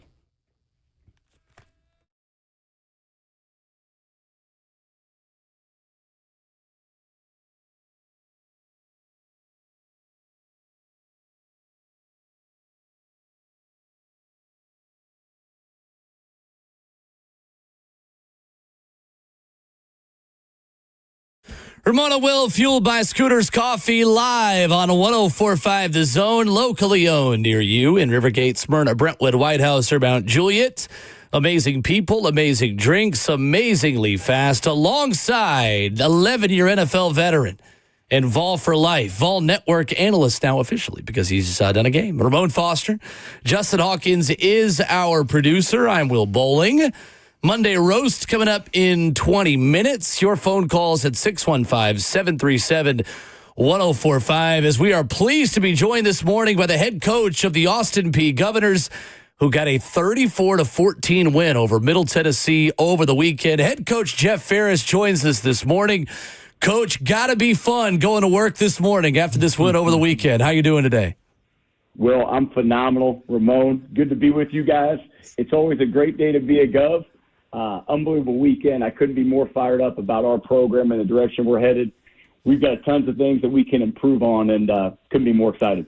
Well, Coach, we'll dive into this matchup and dive into a pretty big one you got coming up this Saturday as well. But what did you like the most about this performance? Your defense, outstanding, and your quarterback, Chris Parson, managing everything. What was the biggest positive that came out of this win over MTSU for you? Yes, there was so much, Will. And, since last season, and we talked about it when I saw you guys earlier this summer, our focus as we've come together has been discipline and finish. Every team meeting, we start with it and we say it. And to get in that situation and to find a way to finish in the fashion that we did, I'm so proud of our group. This is not an accident. These things don't happen. This is, I think, the largest margin of victory of an FCS over FBS team since September of 23. That's 2 years. And it starts with the vertical alignment from the top down. President Licari, I'll never forget my interview, sitting in his house and talking about, you know what, this is a challenging circumstance. It's a tremendous opportunity. And there's one way to build this, and it's the right way. And we did it with the right kids, and we're, far from being done, but we built it with the right kids. And then this community, Will, has stepped up and then some. I've been fortunate. I've been in great places. My alma mater at UCLA, and everywhere Natalie and I have been, man, it can't get better than this place. Then we come to Clarksville, Tennessee, and I've never, ever heard what can I do to help more than our 2 years in Clarksville. And after the big win, you get 100 texts, and it's awesome. But we got those same texts when things didn't go right year one, when we were up 13 against Abilene Christian and couldn't finish and couldn't close, and they end up winning the league. So this community has stepped up huge, and we love it. But our guys learning how to figure out a way to finish was the thing that I was most excited about. We're joined by Austin Peay's head coach, Jeff Ferris, this morning. Coach, you mentioned it, man, whenever we spoke to you this past summer, you had a bounce in your step. You had a bunch of bass in your voice when it comes down to how you felt about the squad that you had and how you were building, man. Looking back on what the summer was for you guys and being able to bring players into the Gov organization, what was that process like and seeing that payoff this past Saturday? Yeah, it all starts last season. The kids knew how to fight, and we were able to retain the right players. I think it starts there. Before we talk about recruiting, the core and nucleus of that team that was so close stayed.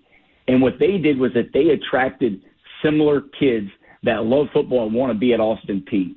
The Chris Parsons of the world, Will, your alma mater, Eli Suttons of the world, Shamar Kirks, Miles Wiley.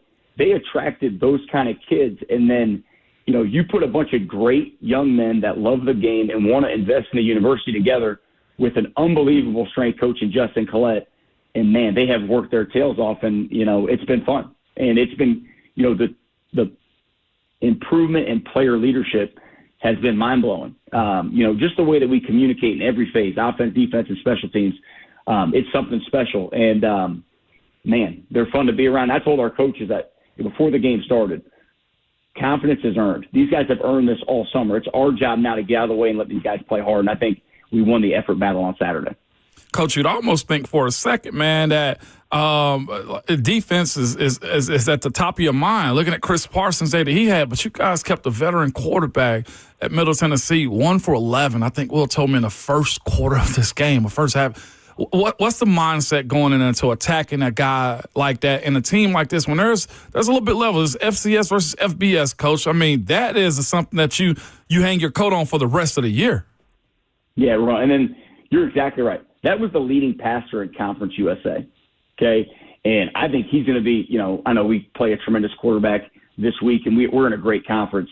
The UAC, off to a phenomenal start, but he's going to be as good a quarterback, almost as anybody that we play this year. And for our defense, not only the completions, but how about 0 for 12 on third downs? And the credit goes to those players. I think we have 2 returning starters on defense, but, the defensive staff and how they have worked with the players and built those relationships to get those guys to play as hard as they did, man, it was fun. And you had 11 hats on the ball. We were flying around. We knew that they, had the potential to create explosive plays, but we were able to win the explosive play battle, which was a key difference in the game. But, Coach Greg Jones, Deontay Pennell, Brandon Williams, Ben Fall, and Rodney Salisbury Jr., they did a phenomenal job. And those players, man, it was fun to watch.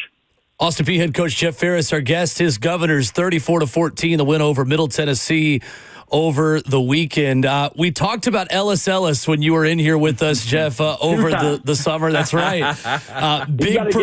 He did, absolutely. He was terrific over the weekend. Just what can you say about the leadership of that defense, and who else deserves shout-outs that we should be talking about this morning? Golly. I think the entire team deserves shout-outs for how they've worked and, next man up mentality. Chris, had an unbelievable start, played well in the game. Austin Smith comes in that game, leads us on a touchdown drive, and kind of puts the game on ice. I think that says everything about us from a cultural standpoint. That was an open competition, and those guys both battled their tails off every single day and made each other better. And when Chris throws a touchdown pass, there's no one more happy than Austin Smith. When Austin Smith scores late, there's no one happier than Chris Parsons. So I couldn't be more fired up about our culture, in our locker room. But Davion Hood, LSLSU said it, Miles Wiley, golly, and Torrey Hamilton from Knoxville Catholic. Got to give y'all a mater a shout out. There you go. Golly, I mean, there's, we played a bunch of guys in this game too. I'm really, really excited about the depth that we're creating and our assistant coaching staff for how hard they've worked. And the game plan, I thought we came in ready to play. Well, Coach, I imagine the process and the planning quickly shifted to the 5th-ranked team in FBS. You go to Athens to face Georgia this weekend. What impression do you want to leave about Austin Peay football on the SEC, on Georgia, and on the viewers of that game as you challenge yourselves against maybe the gold standard of the Southeastern Conference? 100%. And before we ever went to MTSU, what we've told our team is that it's all about process. And all I care about today is winning Monday with these guys. And you know what? They sure did win Sunday with the way that they handled everything we had for them on Sunday. But it's all about process. And if we can be the best team Sunday through Friday, every single week, the outcomes will take care of themselves. And Ramon, I know you've heard this a million times. They remember what you do in November. It's no different at the University of Tennessee or at Austin Peay. But if we can win Sunday through Friday, and that accumulates week after week after week, you know what? Those outcomes are probably going to turn in your favor sooner rather than later. I think you saw that last Saturday. So what I want to see is that we grow every day this week, and we play our version of Austin Peay football in Athens between the hedges. And if I can be honest with you guys, I'm pretty hyped up. I grew up in Tennessee. I'm a huge fan of SEC football. Tons of respect for Coach Smart, their tradition, their history, and we get the opportunity to compete against Georgia between the hedges. It don't get any better than this. No doubt about it, Coach. You should be fired up, man. That's a big-time win, and you even got a task in front of you. But with that being said, we spoke about this past summer when you came into the studio with us, man. You mentioned that Austin Peay is a school. You know what? You go somewhere else, come home is what I'm saying. And you mentioned Chris Parsons being one of those guys. We mentioned Ellis being a part of this conversation. And also T.J. Cox, a Bartlett, Tennessee product. It's okay. I know you love that, Ramon. What's that? Yeah, I got a shot of my West Tennessee guys. Hey, Boss from Memphis too. See what I'm saying? So exactly. And that's what I'm getting at for the crowd that's listening right now, man. I want to give you that floor of right now as far as recruit. Do your thing, Coach, because again, a lot of guys want to go to the big schools, but you guys have a product in place right now that you're just building and building upon, man. And you can go right down the street in Clarksville, Tennessee, and get the notoriety that you guys got this past weekend on top of other things, man. So I just want to give you the floor on that one right now, Coach. Ramon, you're exactly right. There couldn't be a program in the country that's on a higher trajectory. And we talked about commitment from the top down. You know, we don't have, and we're happy that we don't have a Conference USA NIL package, but what we do have, and this is from Dr. Licari to the community, we invest in every single player. And those things impact them not only during their Austin Peay tenure, but long after they graduate and sets them up for long-term success. We've got the best game day environment in our state west of Knoxville. I cannot wait. I'm very excited to go to Athens, but to come back home on September 13th against Morehead State, because this place has blown me away. And if you're an in-state kid, you can play in the best game day environment west of Knoxville, where your staff is going to pour everything. This community pours everything into you, and you have an unbelievable experience where we're going to win a ton of games, but you're going to grow on and off the field. The total gov concept, I don't think you can beat it. And, I don't know if you guys saw anything on social media, but you saw the smiles and the celebrations. I don't think there's anybody in college football that's having more fun than our guys. Now, I also think that's a result of how much they've invested in this program and one another, but golly, if I'm 18 to 22 years old and I want an opportunity for people who believe in me and pour everything they have into me so that I can grow on off the field, I think it'd be hard to beat Austin Peay.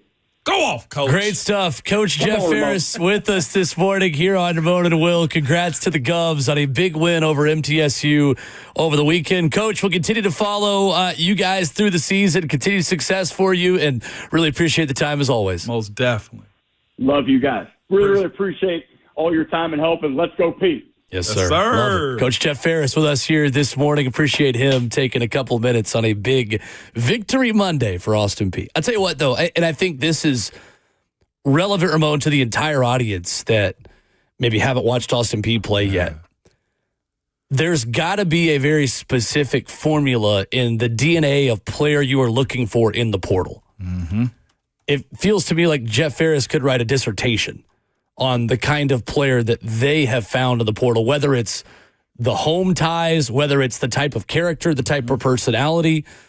We are starting to learn as we get more and more off seasons with transfer portal in college football, the teams that have that mix right and haven't quite figured out, they're just taking talent, they're just taking a deal, they're just taking bodies. And I really think that Jeff Ferris is, I want to get him back in here again to talk about it and just do a longer form conversation about, like, what are you looking for on film? What are you looking for in meetings with kids, with families? Because you don't just need bodies and talent. You got to have the right people. You do. And you mentioned it a second ago, like getting back to the basics where you got to go into the homes and get a feel. That is 100% true, man. You meet Coach Ferris, you'll get why we're excited to have him on, often on Ramon and Will, man. And again, I gotta say this too, but he already got that coach's jawline. You know what I'm saying? Like he already got the chin line for it, man. It's just a matter of, as he said, man, getting more bodies, getting guys that fit the program of what you want it to look like in. And I'm all about Tennessee. I'm excited to see him dive into the local recruiting state. From east to west too. So, congrats, Coach. That's big time. We will continue to cover the wins as they happen here locally, whether that's Austin Peay, whether that's MTSU, Vandy, whoever it is. We talked about Vandy earlier this morning as well, and we're all about local football. There we are. Here on the show. Good stuff. Appreciate Jeff Ferris and guys becoming a friend of the show. Really, really appreciate him. And congrats to the Govs for the big win over the weekend. Coming up, who in sports deserves to be roasted over the weekend? The Monday Roast is next.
Ramona Will, 104.5 The Zone is fueled by Scooter's Coffee on this Monday morning. Appreciate Coach Jeff Ferris for joining us. Appreciate you for joining us. We are live. We've had many of you ask the F&M Bank Chat on YouTube, like, wait a minute, is this live right now? Yes. It's Labor Day. What? Labor Day is not a day off for college football. Yeah. What you got? Oh, man. Breaking news 6 minutes ago. Hit me. Florida State freshman Ethan Pritchard shot Sunday night and is in critical but stable condition. Bama, it ain't that serious. Jeez, wow. It ain't that serious, Alabama. I mean, come on. No, seriously, that's tough right there.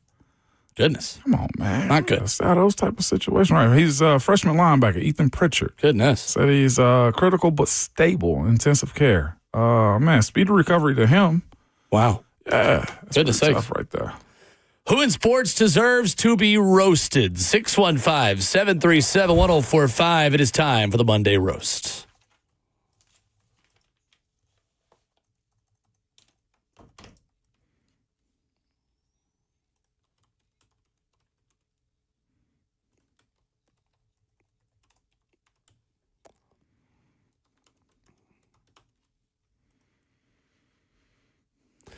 The Monday Roast on Ramona and Will, fueled by Scooter's Coffee. We roast the outstanding Scooter's Coffee here in studio. We got the Caramelicious blend going this morning, but who would you like to roast from the sports weekend? 615-737-1045. Ramon Foster, I've got one simple roast for the people this morning. What you got?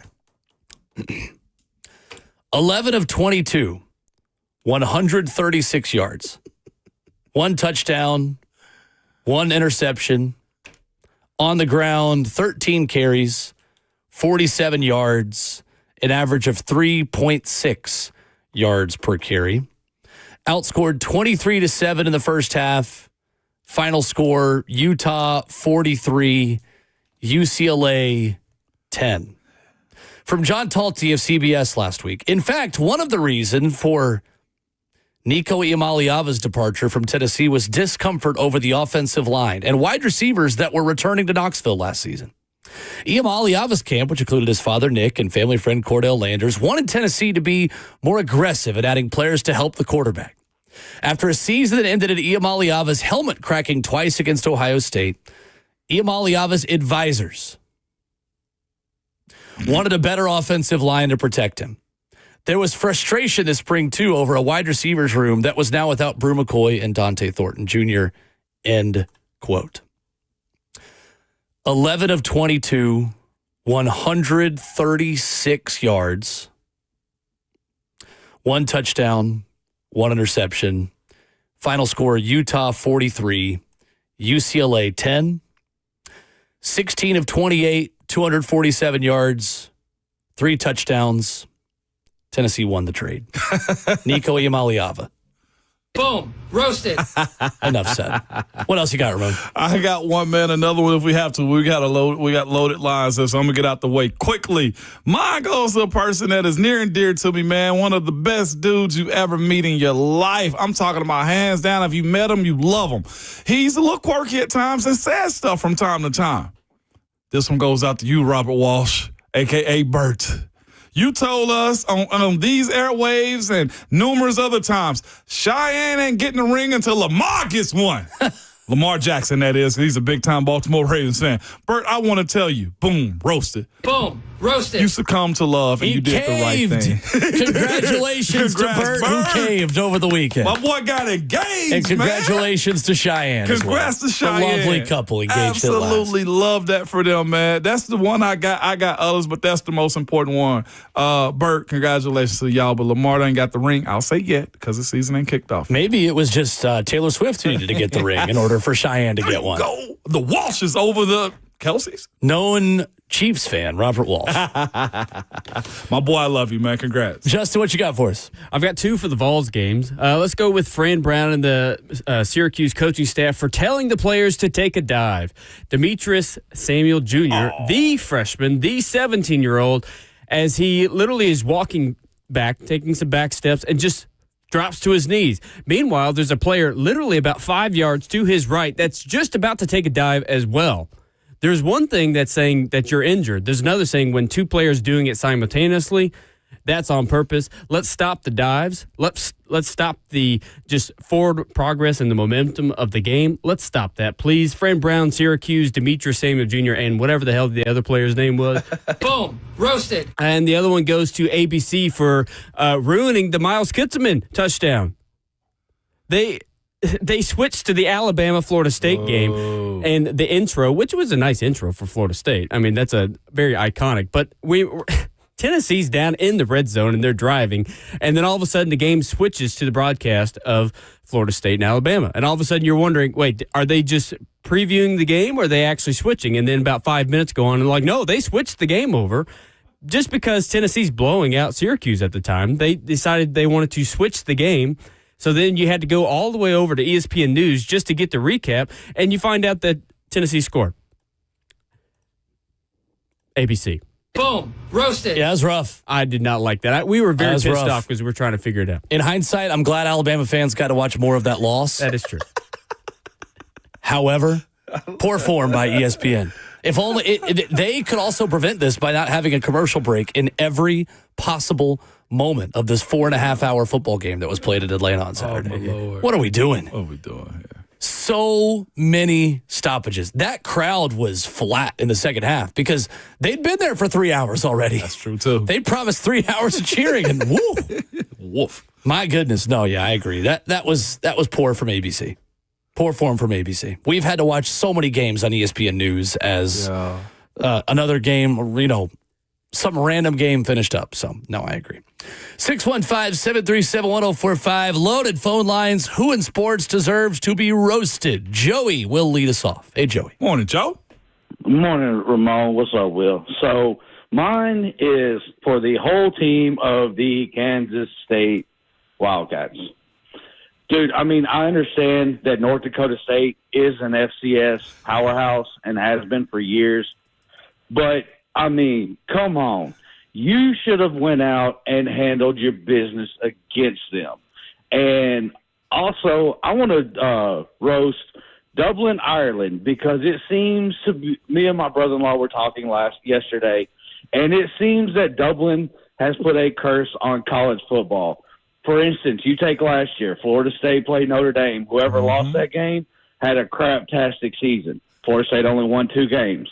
This year, it's looking about the same way for K-State. I mean, yeah, they won Saturday, but we'll have to see what the future holds, but it's not looking good for them. Y'all have a good one. Thank you, Joey. The crazy thing was they didn't even play North Dakota State. They just played North Dakota.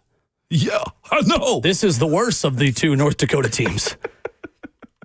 North Dakota State, I would have had more slack for you, but the Fighting Hawks of North Dakota, 38-35, Kansas State did still win, but I think the person who deserves to be roasted is whoever put together the schedule. Yeah, for real. If you NFL teams get a week off after they play in Europe, I think y'all might have been able to use one as well. Yeah. Solid roast from Joey. That Jack was good. Is up next, 615-737-1045. What's up, Jack?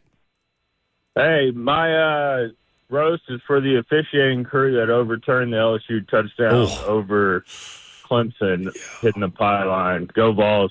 Happy Labor Day. Thank you, Jack. Roasted. Go Take Vols. that one. Go No, Vols, that was Jack. awful. Yeah, man. I'm glad that didn't end up deciding this game at all because, that's a touchdown. That was a touchdown all day long. In South Carolina game yesterday too. I just have no idea what a catch is. I knew they were going to turn that one over. No idea what a catch is. He had 1-2 possession, and then it rolled. I was just like, it was the big prospect, Nick Harbor. Yeah.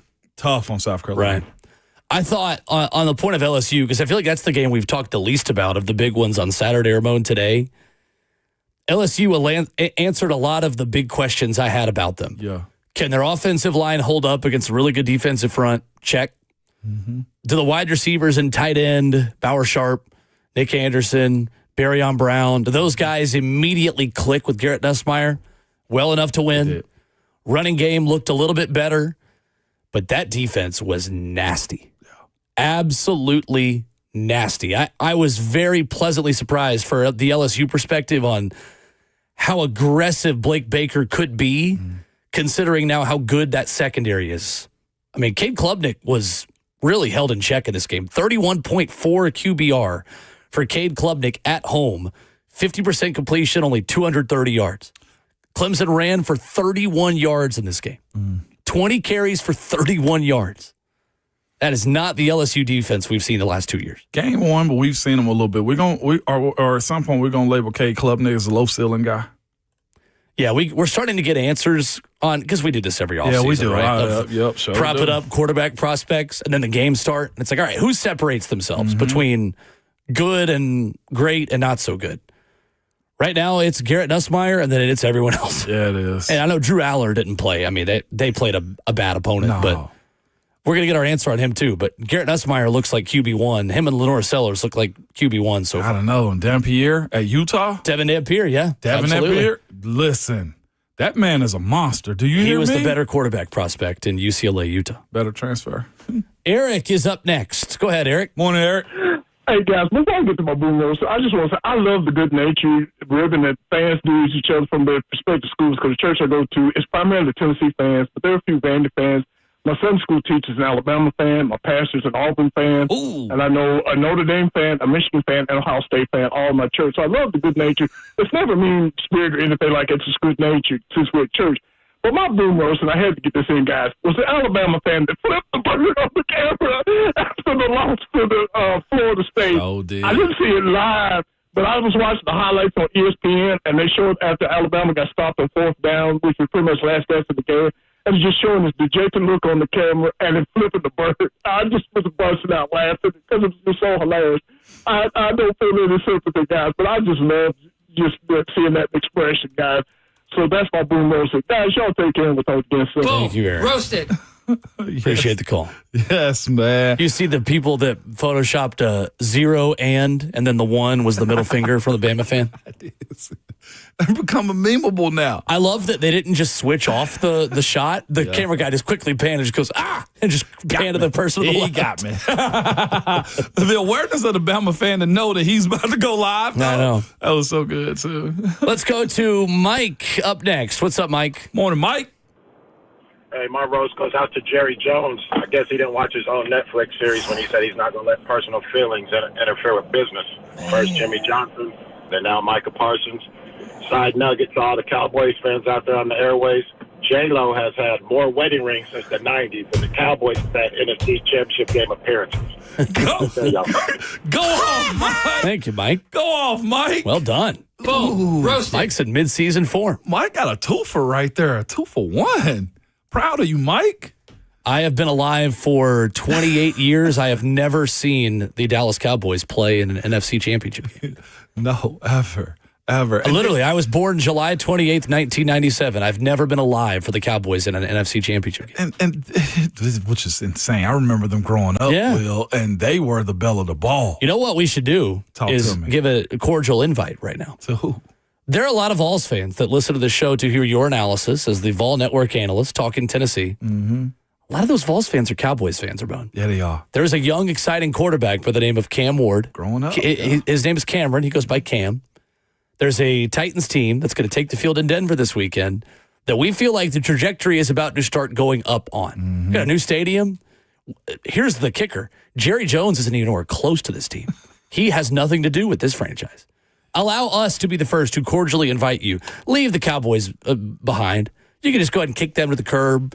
They're not going to be relevant as long as Jerry and his Whataburger rappers are filling front offices around Dallas, because he can't be fired. He can do whatever he wants. He's not going to fire himself. Come join us. Absolutely. Come be Titans fans. I'm saying people put hearts on the YouTube chat right now because you're speaking a good gospel right there. That's right. Well, join us. Talk about There's plenty of room for you.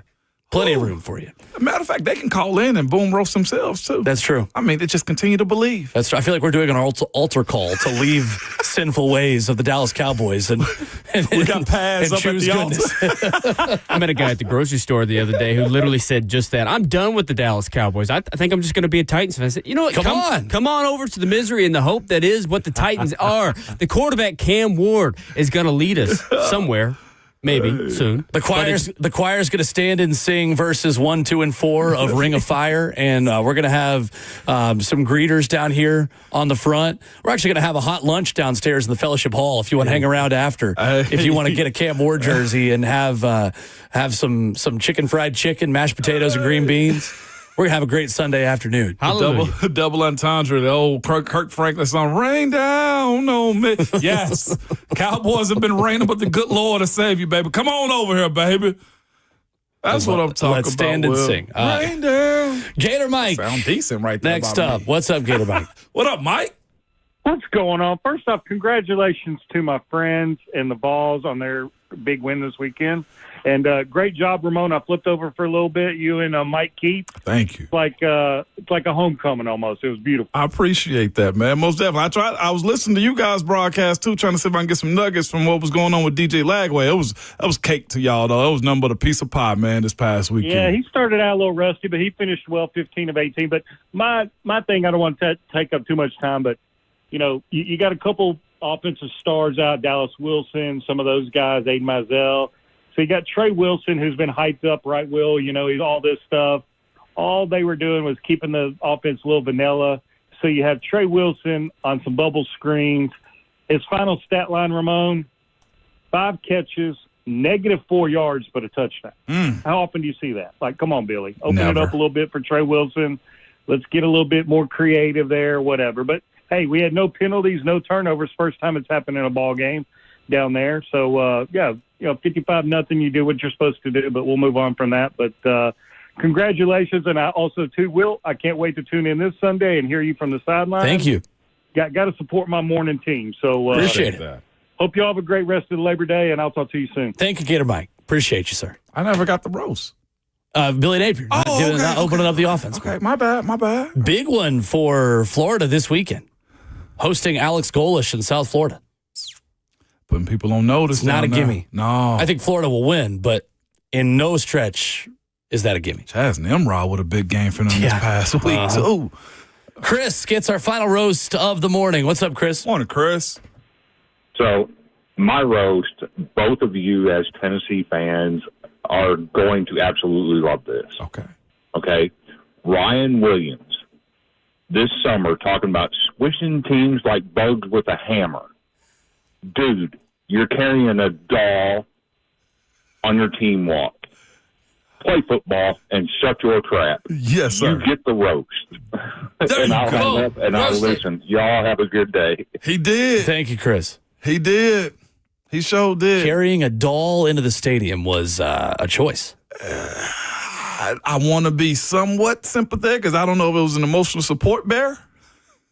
Do you think he would have been carrying a doll if Nick Saban was leading the team into the stadium? I wish he would carry a doll out there with Nick out there. Do you understand me? Absolutely not. I mean, they're making TikToks in the locker room now. 5 catches on 10 targets, 30 receiving yards, 3 drops, and he got flattened. Listen. In that game. That getting flattened wasn't totally his fault. But, again, Ryan Williams is a very good football player. We think. Don't ever put him and Jeremiah Smith in the same category. No. Ever. We see why Fran Brown said that, didn't we?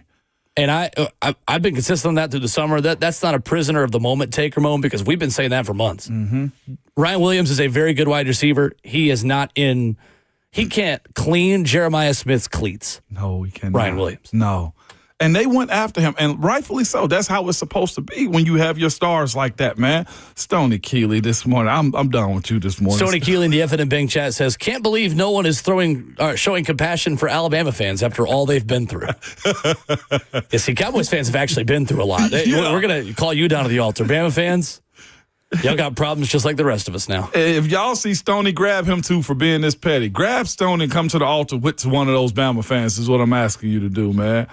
Justin, you got one more? Yeah, I'm sure you saw Gus Malzahn, the owner of the Alabama Crimson Tide, when he said it felt like old times. But also, did you see on Twitter at Coach Bruce Pearl and his AI image that he created, the Gus bus running over Big Al, Alabama's mascot, the elephant. If you just go find it on Twitter, it's hilarious. So my roast is going to go for Gus Malzahn owning Alabama. Boom. Roasted. I got a quick one, too. This CEO over at the, what was it at, man? It was a tennis match overseas.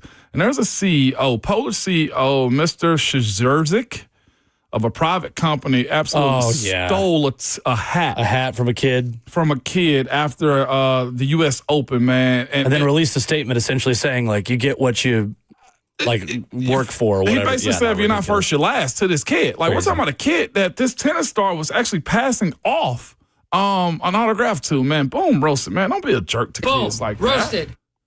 Coming up, the Titans have made a roster move. Already? Tell you what they just did next.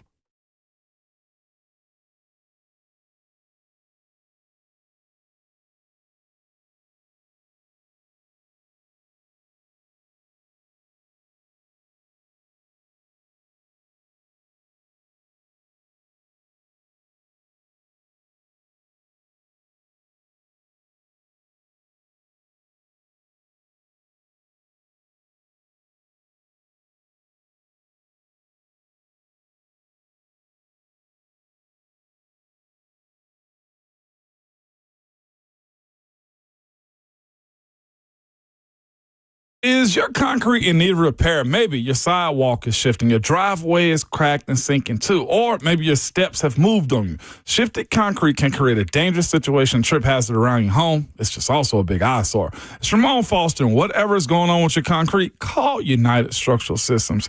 Ask them about their polyurethane foam injections. You've heard about USS for a long time. It's the same company that has provided superior foundation repair and waterproofing to Middle Tennessee since 1994. Well, they can also fix your sunken and settling concrete. USS uses polyurethane foam injections to lift and repair your sinking concrete in a matter of minutes.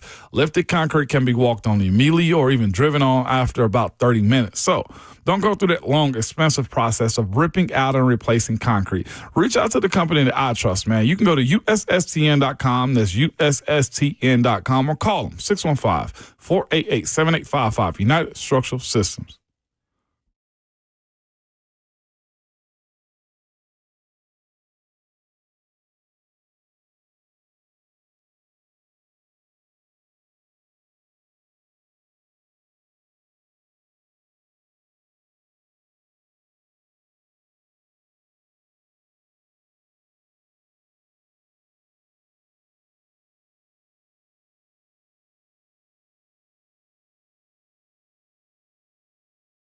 What's the biggest mistake you can make when selling your home? I'll tell you, man. It is settling for less money. That never happens, though, with Orchard. Disappointing offers, man, they can simply wear you down, causing you to settle for thousands less. But you don't have to settle when you sell with Orchard. Orchard reinvented the real estate industry by guaranteeing your home sale and helping you sell on the market for top dollar. First, Orchard gives you cash up front so you can buy and move into your new home, all right? On your timeline, no waiting, no showings, no double moves. And then once you're all settled in, an Orchard agent helps you sell your home on the market for that top dollar you were looking for. One Orchard customer said this: I could have never sold without Orchard. I made way more than I expected, and it could not have been any easier. With Orchard, you never have to settle for less. Buy before you sell, and get this: get top dollar for your home with Orchard. If you're curious on how much your home is worth, simply visit the website at orchard.com to get your free home evaluation. Again, the website is orchard.com, and be sure you tell them that Ramon sent you.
Ramona Willow, 104.5 The Zone is fueled by Scooter's Coffee. And tomorrow morning, you can come by and see us at Titan's House in Germantown. A long day for us in a great way, as we'll be broadcasting live all day from the Titan's House block party.